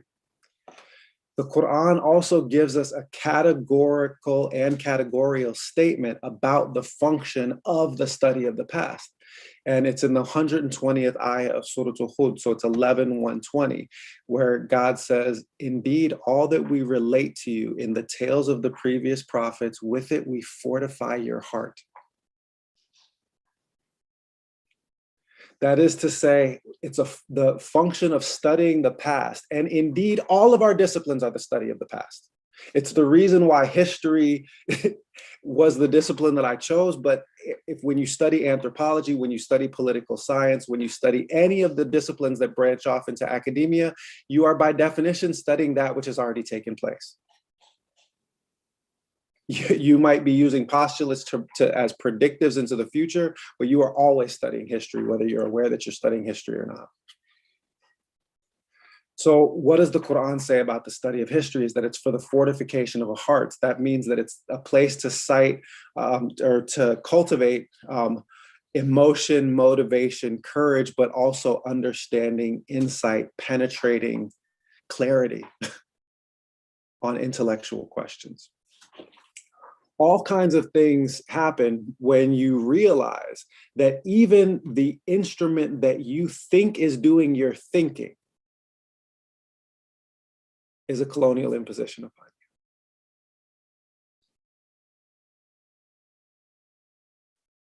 you. Not just your thought process, but literally the thing that you think is thinking is at worst an imperialist fiction, and at best, an unproven hypothesis of Greek folk culture. The Quran speaks, I was going to use the mind blown emoji, but then decided that it doesn't fit. Yeah, the heart blown, heart explosion. So why am I mentioning this now? The four kind of principal parts of the human being that are systematically acknowledged as central to what a human being is from the standpoint of the Quran are the spirit, the uncreated divine breath that is breathed into the human being, that is like unto the angelic realm. It's distinct from the soul or the nafs. So that first the spirit or ruh, the nafs, the soul or the ego, the individual, individuated self, which is a thing that is separate from the spirit. They're not the identical things from the standpoint of the Quran. The body, which is usually talked about either as a body or as specific limbs of the body, which is the concrete physical materiality of the human being. And then the heart, which is an organ inside the body, but also a metaphysical reality that is capable of perception and understanding, not just of things in this world, but of things that are beyond it, right? Neither my heavens nor my earth contain me, but I'm contained in the heart of my believing servant. The heart is this instrument of perception, cognition, understanding that sees both literally into this world and to the world beyond it. The reason why I'm insisting on these categorical distinctions is not simply to unpack, decolonize, or deconstruct the way in which we think about our mental, the way we think about our thought processes, but to point to the fact that if we are to care for the instruments that will do the work of decolonizing our academic spaces, then we need to care for the us that will do it. And that is also something that the intellectual world of the academy does not cultivate. The academy, and I'm just gonna be blunt about this, puts Black and brown scholars into the ground. It kills us off. Because in order to do that work of doing twice as much work to go half as far, in order to do the work of solidarity with the communities that sent us while carrying all of the additional burdens with which we are saddled, the thing that disappears in that process is the care for ourselves. So time and time again, we bury Black and brown scholars young. My PhD advisor used to put it this way. He said, the instrument that you use to write is yourself. Take care of yourself. Many of us that are intellectuals, that are PhD students, that are scholars on the tenure track, that are trying to seek out promotion, whatever stage of the game that we're in, are continuously trying to squeeze more academic writing out of broken pens. Whereas the first thing to learn about studying the Black resistance tradition, and I think that I learned this most clearly in reading a brilliant book by Jason Young, my colleague at Michigan, called Rituals of Resistance, is that the most effective form of resistance to imperialist systems that dehumanize and commoditize our existence is the cultivation of sound, flourishing human beings. The most radical form of resistance that we can offer is the socialization of sound human beings, which means tending to our spirit, in the case of our tradition through dhikr, through salawat, tending to our soul, both through seeking guides that will help us along the path of purification of our nafs, but also seeking sound expression for our own individual creativity, which is what the nafs is in essence for. Care for our physical bodies and their health. Because without it, you have no interface with which you are going to change the world. And it reminds me also to just say a prayer. I got an email message that I saw during the break of somebody who had wanted to attend today's session, but a close family member who's aged that they care for had to be hospitalized. They were incapable of being here. We are fragile.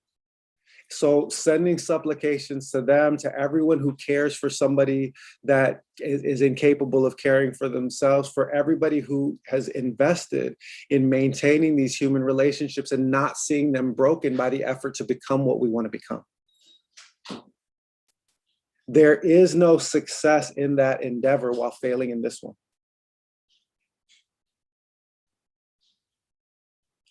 I'll, officially and formally, express gratitude on tape, for my family members who are making sure that my special needs son doesn't come running in here right now. Every time so the point is that take care of your people and take care of yourself. And that ultimately the pressures upon you to produce or to publish, that if those are diminishing your capacity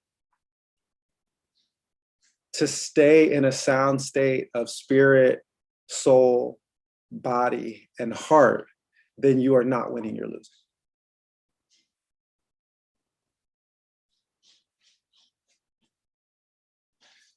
So, needed to say that. I want to approach the divide between knowing and being, and fracture our understanding of how knowing and rationality functions with one last kind of presentation of material that will hopefully now connect the methodological, the epistemological, and the ontological. And it's taking you into the section of the Walking Quran that I'll ask you guys to read before our next session. And that's the third chapter, which is called The Book in Chains. So is it coming up on the screen? I didn't get the little message that said you were sharing your screen. Hold on a second. That may not have worked. Yeah, I didn't think you could see it. Let me try this again.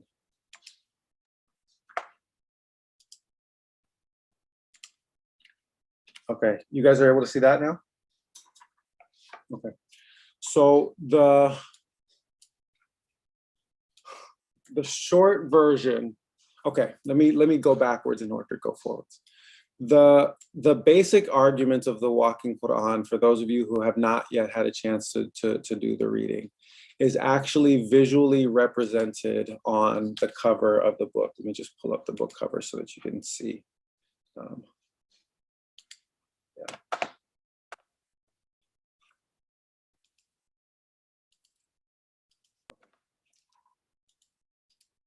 So the basic argument of the things that you were meant to read for today, that kind of come out of the introduction in chapter 1, is that in Islamic West Africa, the approach to knowledge transmission that you find there is not targeted to make a kind of discursive analytical intervention, that knowledge isn't thought of as something that is inscribed on minds through discourse, but rather it is primarily something that is transmitted from one generation to another through embodied experience, that you literally try to recreate people as living exemplars of Islam's most sacred text, the same way that the Prophet, peace be upon him, was described as a Quran walking upon the earth, right? So the idea is to not teach a fictional organ called the mind, but rather to imbue the entire essence of a person with sacred knowledge.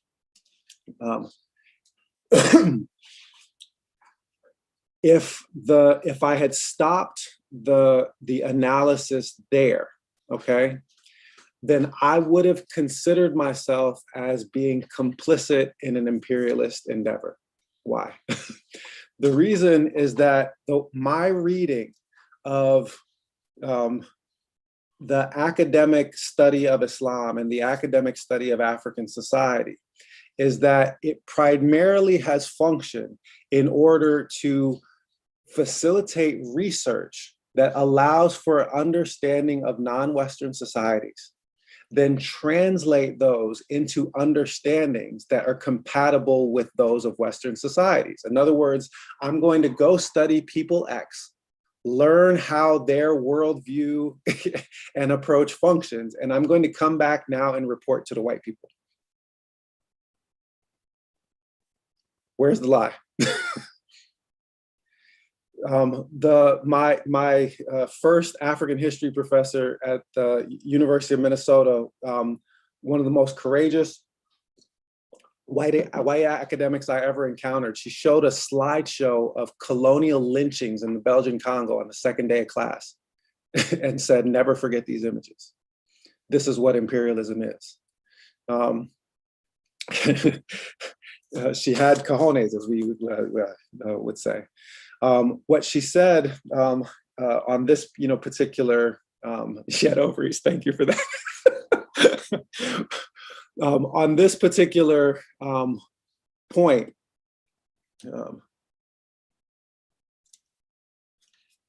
she always highlighted the fact that all knowledge that was produced about Africa as we've come to know it was produced through the colonial violence that she showed us on screen. That the academic pursuit of knowledge in those disciplines was bathed in the blood of those disciplines. All of the first anthropologists, not to just pick on the anthropologists, but she would always say that anthropology was the handmaiden of colonialism, right? You guys have heard that before. Well, the reason that why scholars sometimes still say that is that literally the first anthropologists in every non-Western society are in the employ of colonial states. They are essentially spies that are gathering information that is going to allow the colonial state to better govern and oppress that population, period, full stop.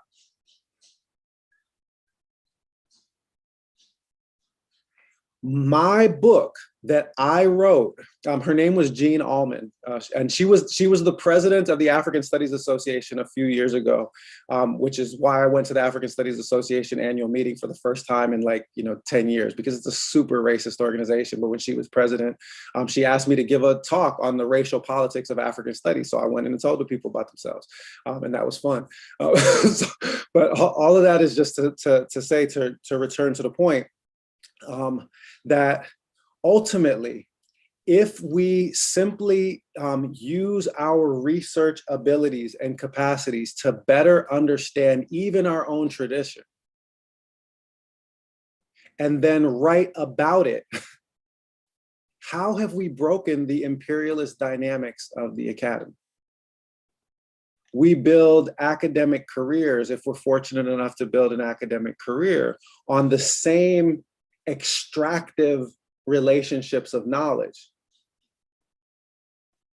Anybody else struggle with that? Because I struggle with that a lot. The resolution that I ultimately came to on how to approach this was that I was not going to do that. That I wasn't going to write a report about how African Muslims see the world and deliver my report to the white people. Instead, I was going to try to, as fully as possible, understand the approach to knowing and knowledge that animated the African Islamic tradition, and I was going to write my history from inside that system of knowing. Not to make it an artifact that could be memorialized, either by our tradition or by others, but rather to show, to demonstrate, and to renew the value that inheres in the tradition itself. In other words, the basic problem with the neo-traditional approach to Islam is that it turns our tradition into an artifact and a fetish rather than actually using it. We celebrate the style and content of traditional knowledge practice. Whereas when you study the lives of the experts of those traditional knowledge practices, you find time and time again that they did things that were radically different from the people that came before them. Sheikh Ahmadou Bamba was persecuted in his time. Sheikh Ibrahim Niasse was persecuted in his time. I remember reading in one of my favorite academic histories of Islamic thought, Michael Chamberlain's I think it was Knowledge and Social Practice in Medieval Damascus. He said that, just in passing, in one passage, he said that he said what characterized the obituaries that were written about the great scholars and teachers in medieval Damascus is that they always highlighted how innovative they were. He said they weren't celebrated for, passing on what was thought of as an invariable and static tradition.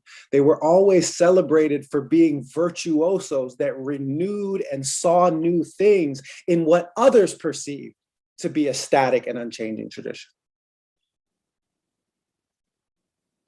As soon as you've made an artifact of it, fetishized it, or even translated it, you've killed it. You've taken a perfectly European imperialist approach to knowledge. European knowledge requires that you kill a thing to dissect it, to see how it works. African knowledge systems require that you become the thing that you are studying so that you can know it on the basis of an experiential understanding, not the basis of an exterior analytical understanding. Am I making sense? We learn through being, not through studying. So the point of this was that I wasn't going to explain how African Islamic thought functioned as an epistemology. I was going to write a history from inside the epistemology and show you. We always get the expression wrong. The expression in English is not the proof is in the pudding. That's not the original expression. What's the original expression? The original expression is the proof of the pudding is in the eating. Correct? The proof of the pudding is in the eating. Does this provide meaningful nourishment? And that's the glad tiding. That's the point that I wanted to refer to earlier, is that the truth of the matter is that they are so bereft of original ideas and innovative thoughts that if you bring insight that is rooted in our traditions, but reaches out and produces a meaningful speech act in multiple registers. When one of my colleagues, who's a good friend of mine, he's a sheikh in the Muradiyah, when the Walking Quran was finished, we were discussing, he was like, Bilal, you have to translate this into Arabic so that the people, here can read it.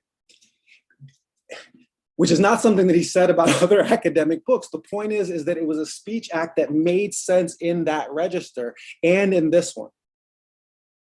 It forwards the pursuit of knowledge from within a traditional approach to Islamic knowing and from within an academic approach. That's the measure. If you can do it, they will tenure you. Even when they don't want to, because they'll have to.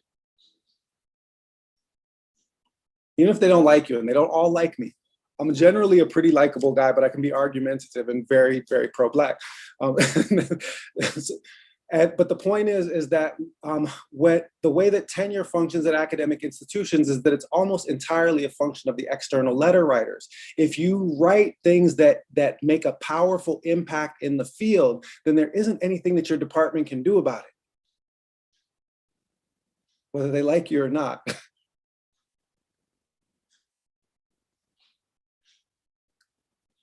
So to return back to the proof of the pudding being in the eating, the biggest demonstration of this came from,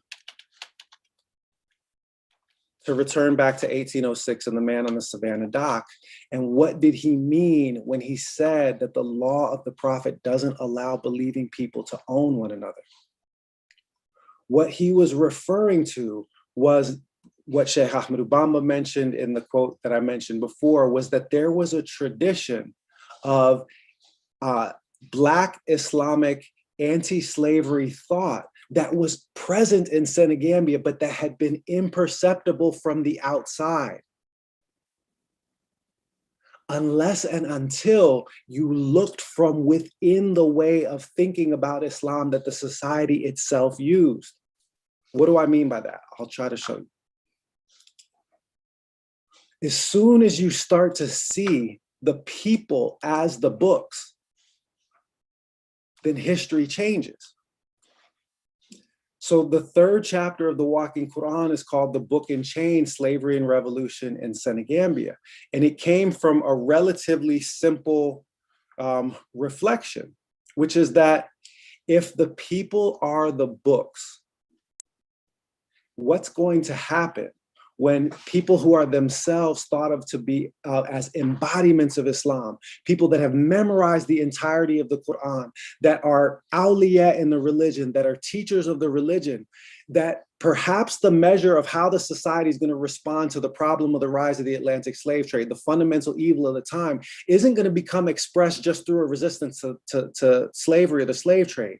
It's going to be expressed in how, when enslavement of these people happen.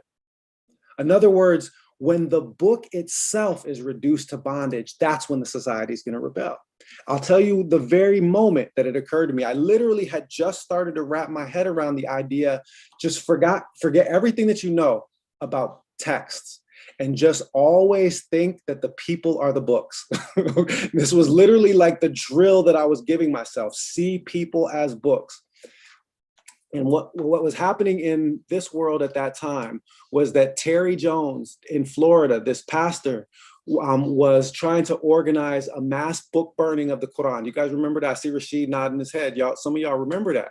So he wanted to get as many copies of the Quran as he could and to light them on fire. And actually, Bashir John talks about this in his response to my book in a special journal edition. So the point is, as I thought this through, I thought, well, that's just ink on paper.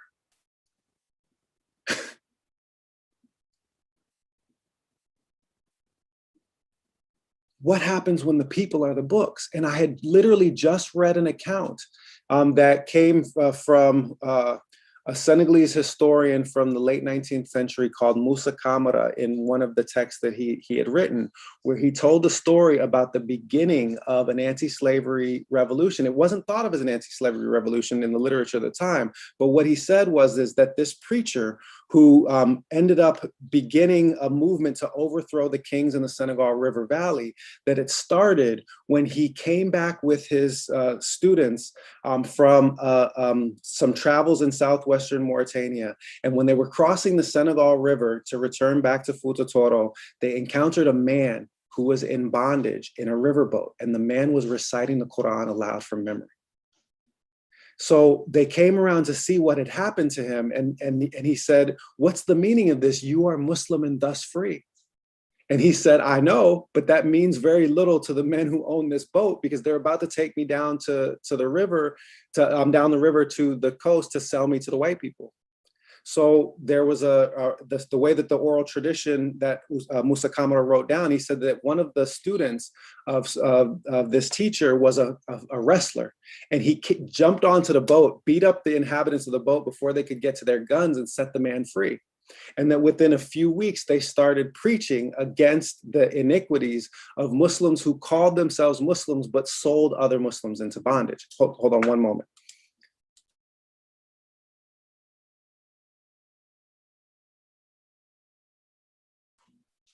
Sorry, my daughter had a question.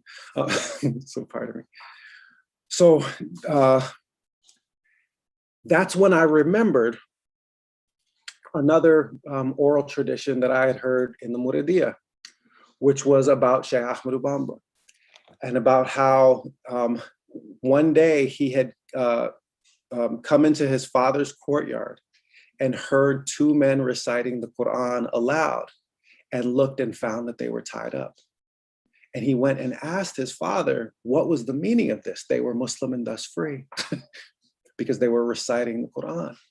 And he said they were a gift from the Damal of Kajor, the ruler of the region, from his recent war against Amadou Sheikhu, who was a cleric from the northern part of the country. And he said, what do you mean they were a gift? You can't take Muslim prisoners of war and dispense with them as slaves. And from that time, the oral tradition of the Muridiyya said that Sheikh Ahmadu Bamba was furious and used to slip notes into his father's books saying that the most honest judge would be judged by God, that he reproached his father for not immediately breaking his relationship with the ruler of Kajor. So what I realized was that in a bunch of different sources, in the oral traditions, in Arabic documents, in even in some of the European documents of the time, this moment where people who were thought of as being exemplars of the religion itself through their mastery and internalization, they were living copies of the Quran. When they were violated, that's what sparked resistance. It was there literally, I documented hundreds of times that this had happened. They had been sitting there in plain sight. Any historian could have written about it, but you had to see the people as the books first. You have to be on the inside of the epistemology of the society itself in order to perceive what was immediately obvious to everyone at the time. So I'll show you one last slide on that before we start to take questions about it. That led to digging further and deeper into other sources. And then you immediately realize that even in the archive of the colonizers, when you know what you're looking for, because of stories that emerge from outside the colonizers' archive, you can find it sitting there in plain sight. This is a letter, or excuse me, this is from a book called Letters on the Slave Trade by Thomas Clarkson, the founder of the London Society for the Abolition of the Slave Trade, referring to Al-Mami Abdul Qadir Khan. Al-Mami is just the Fulani version of El Imam, because this polity that emerges from the anti-slavery revolution in the Senegal River Valley not only abolishes the institution of slavery, but it abolishes kingship. They don't call themselves Sultan, they don't call themselves Malik, they only call themselves Imam. The rulers in this region will only be that. So what Thomas Clarkson, the founder of the London Society for the Abolition of the Slave Trade, says about this anti-slavery movement in the Senegal River Valley in the 1770s is, to the sovereigns of Europe, the wise and virtuous Imam sets an illustrious example in extirpating the commerce in the human race. And when we consider this amiable man as having been trained up in a land of slavery and as having had in the introduction of such a revolution all the prejudices of education and custom to oppose, when we consider him again as sacrificing a part of his own revenue, as refusing the presence of Europeans, and as exposing himself in consequence of it to the vindictive ravages of the agents of the latter, he is certainly more to be respected than any of the sovereigns of Europe, inasmuch as he has made a much nobler sacrifice than they, and has done more for the causes of humanity, justice, liberty, and religion.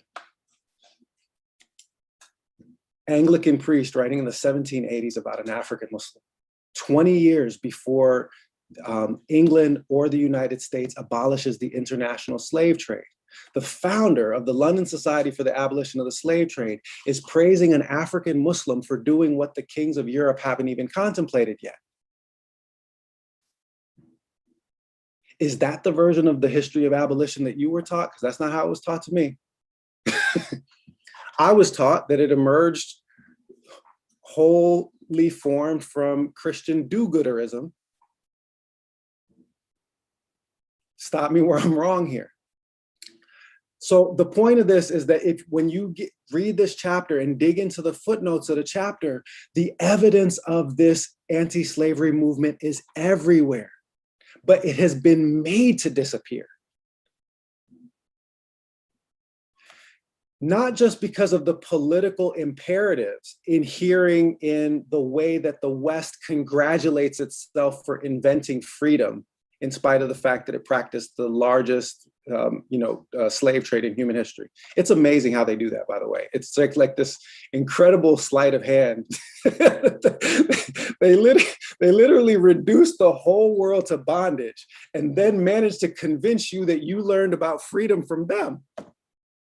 It's hilarious. That's the elephant in the room, right? Teach you to colonize yourself. You'll never question anything, much less run. when you know what to look for, then it is even in their sources. Slave traders complained about it, so they left records. Anti-slavery voices, pro-slavery voices, a full-length treatise by a French botanist who was present when this revolution was happening, spoke fluent Wolof and lived on the mainland, gives an account of what was happening at that time. It's fully documented. But you have to first understand the system from the inside in order to understand what the sources are telling you.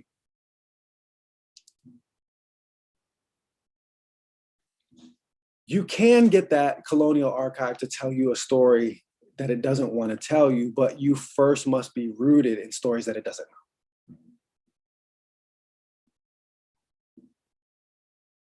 Because otherwise your guide to how to read and approach those sources will always be what they want you to know and only what they want you to know.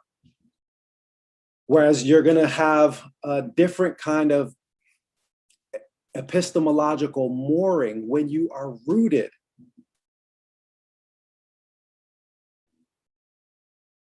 in the understandings, perceptions, and frameworks of colonized people's traditions.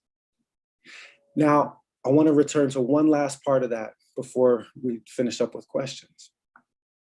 That doesn't mean the Walking Quran is not a treatise in the Islamic tradition in that way. It's not, and it's not meant to be. It's not meant to be a reproduction of that which came before. We have to have the audacity to produce new knowledge. That means engaging with sources and methods that come from outside of the tradition. When the Prophet, peace be upon him, and you know, so I know some people question the hadith, but if whether it's authentic or not, the sentiment was certainly there in his comportment, peace be upon him, when he said, seek out knowledge, even if it means going to China. Well, there were no hadith or Quran texts that you could find in China at that time. The Prophet, peace be upon him, was saying, seek out knowledge. Knowledge is the lost patrimony of the person of faith.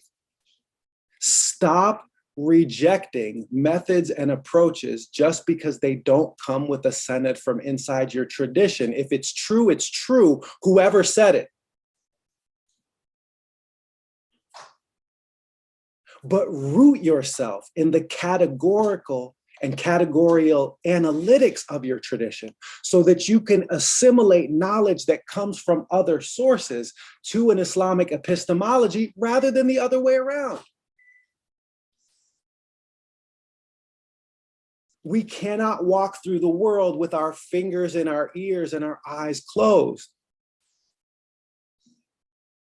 The best I ever saw on this, and I'll close with this before we take questions, was from another early 20th century West African scholar, Cherno Bokar Salif Tal from Mali. And I feel like this is as good a place to close today's session as I could. Tell me if you can see it. Sorry about that. Try that again. Okay. He referred to 3 levels of faith that correspond to the layers of Islam, Iman, and Ihsan in the Hadith of Gabriel. Of the first level that corresponds to the level of Islam, he called it solid faith. He said, solid faith is the first degree. It is suitable for the masses and teachers who are attached to the letter. It is channeled by prescriptions imposed by a law drawn from revealed texts, be they Jewish, Christian, or Islamic. It has a precise form and is subject to rigorous determination, which admits no foreign element. This degree of solid faith is heavy and immobile like a mountain. At times, it prescribes armed warfare if this is necessary to gain respect and to assure its position. Liquid is the faith of those who have worked and successfully faced up to the trials of solid faith, of the rigid law that admits no compromise. They have triumphed over their faults and have set out on the way which leads to truth. The elements of this faith derive from understanding. It values truths from wherever they come, considering neither their origin nor the date of their existence. It gathers and assembles them in order to make from them a body in perpetual movement, not arranged in a particular form. Rather, they effect a flow which is constantly forward, like the flow of molecules of water, which emerge from the mountain hollows and trickle across varied terrains, flowing together and increasing in size, becoming streams which finally now, as rivers, are thrown into the ocean of the real. This faith, due to its subtle liquid nature, is strong, eroding the rocks of intolerance, pouring forth and taking a shape that is not fixed, as is the case with Sulb, but borrowing the form of its receptacle. It neither changes its essence nor retreats. Liquid faith manifests itself as gigantic mystical waterfalls falling from the mountain into the ravine of active life. It contracts into a sinuous thread to traverse the steep pass. It expands into a great flood plying across the country. This faith is vivifying.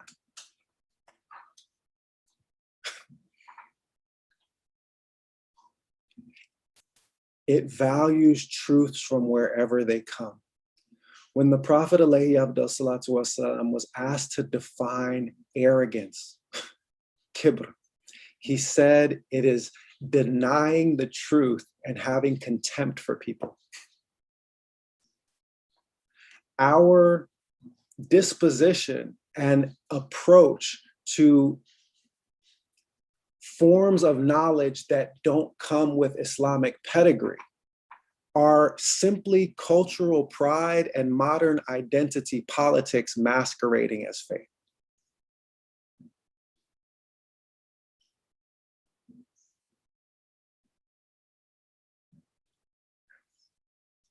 The tradition cultivated expert knowers who were capable of integrating elements from outside of their traditional framework in beneficial ways. If there is any hope of success, like Imam Foredrame pointed out, it will not happen without a meaningful impact in the institutions that the society uses to transmit knowledge. I don't want to make anybody mad or fret, but I'm just going to say what's on my mind. Zaytuna is not replacing Harvard anytime soon.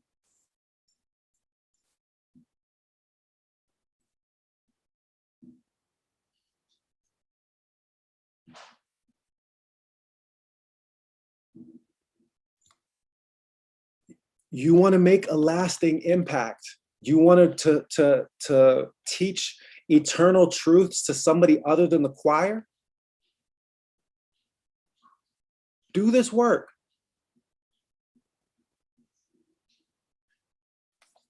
I'm done. Sorry. Sayyid Jamaluddin, please bail me out from my ranting and raving with a question.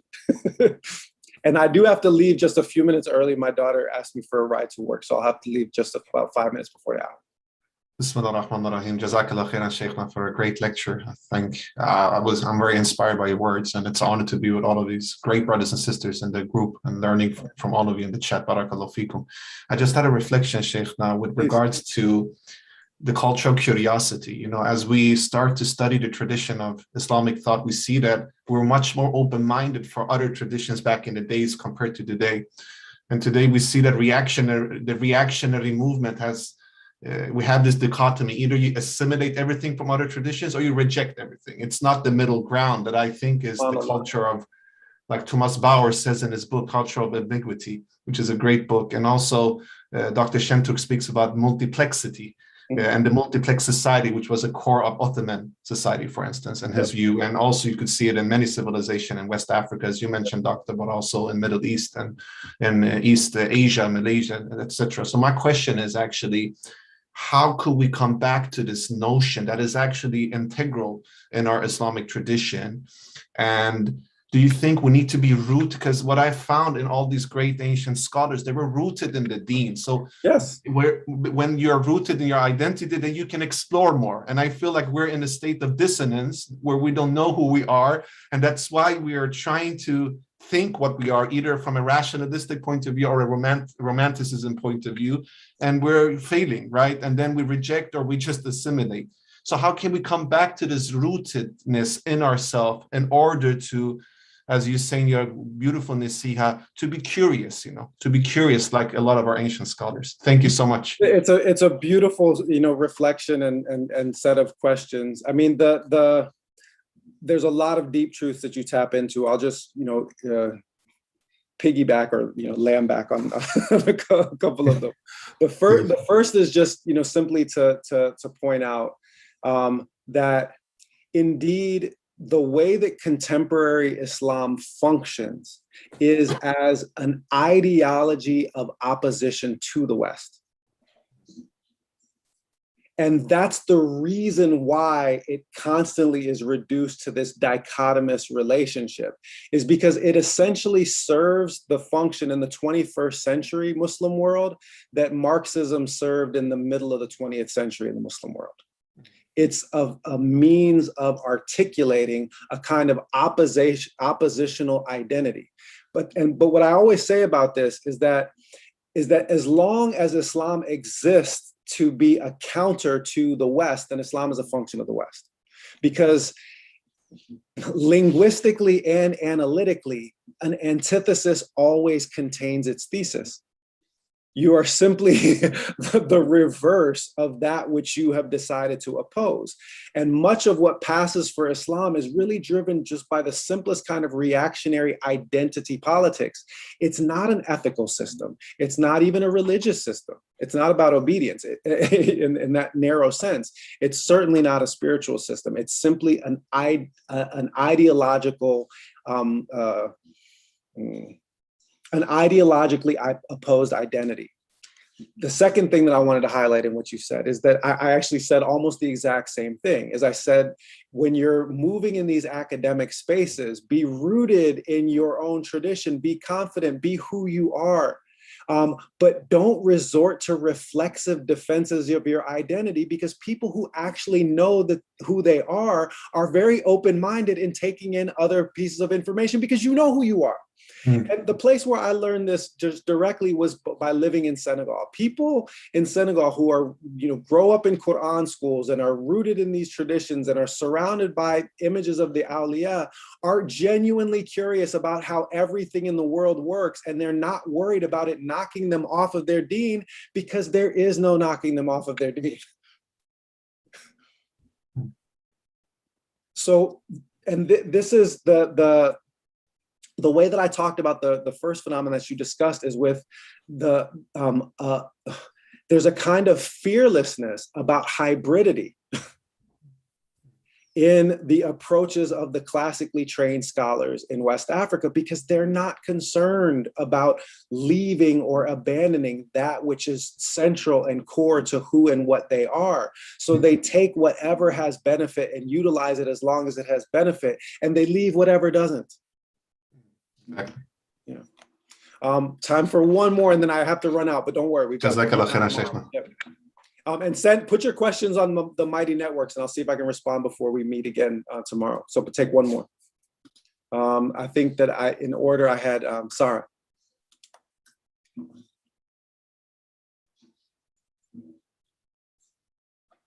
Let me ask you to unmute one more time.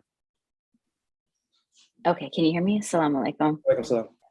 Oh my gosh. Okay, I'm going to truncate my question and I'll put the rest of it. I'll continue the answer until tomorrow, inshallah, if I have. Yeah. No, I just, as you've introduced us to this concept of the Islamic self, right? Heart, body, soul, spirit. It's got me thinking about how I can be more intentional in understanding these different components and cultivating them with intention. And I love your wisdom and insight into kind of what are the types of practices that we can engage in, and what is the distinction between, purifying the nafs and fortifying the qalb, for example. And maybe they're so intertwined that it's a futile question, but I'd love to hear your thoughts. Oh no, they are intertwined. It's a dynamic, interrelated system. What affects the heart affects the soul, and vice versa. Having said that, distinctions are empowering. The capacity to name is what makes the angels bow to Adam beyond God's direct command. So the point is by understanding that the totality of ourself is more than just our ego, right? More than just our physical body, more than just our heart, more than just our spirit, but by these in a dynamic system, then that allows us to actually provide sufficient nourishment for each of the pieces. So I'll return to this tomorrow, but I'll give the short answer now. If you watch everything that I do in my real life, in my social media life, in any domain, I try to stay in tawaf around the 4 parts of the human being. I try to make sure that dhikr and salawat and that which is spiritually edifying gets its place. That which is about the purification of the ego and feeding it with nourishment that is beneficial, so that the individual artistic and creative expression finds an appropriate outlet. So that there's something for the spirit, there's something for the soul. That attention to cultivating physical excellence, strength, beauty, health, eating well, that is also an important sunnah, that these are things that are usually abandoned and forgotten about in the contemporary Islamic environment. And then the heart being the site, not just of emotion and feeling, but this is actually the place where understanding takes place, and that those are meant to be intertwined. And so all of my activities are trying to stay in tawaf around those. And my understanding is that if I'm giving each its right, addressing each of their concerns in turn, then the wholeness of me will flourish through that process, because no significant part of what I am will have been neglected, malnourished, starved, or forgotten. I'm really out of time because I do have to drop my daughter off at work. Inshallah, we'll continue the conversation tomorrow at this same time. If you have questions that you want to get into the Mighty Networks, just put them on the Mighty Networks chat. There's a certain amount of material that I want to make sure that we get to tomorrow, but come loaded with your questions. And then now that we spent some time getting to know one another, come loaded with the questions that are about your specific intellectual and academic pursuits and the challenges that you're facing. Because again, this isn't about teaching so much as it's about establishing a network for collective response, because we're all facing the same oppressive framework. We're all facing the same challenges. The good old boy network shouldn't just work for the good old boys. We need to build our own networks of solidarity and effective resistance. So inshallah, we'll see y'all tomorrow. Allahumma salli ala sayyidina Muhammad an-nabi wa alihi wa sahbihi wa sallam.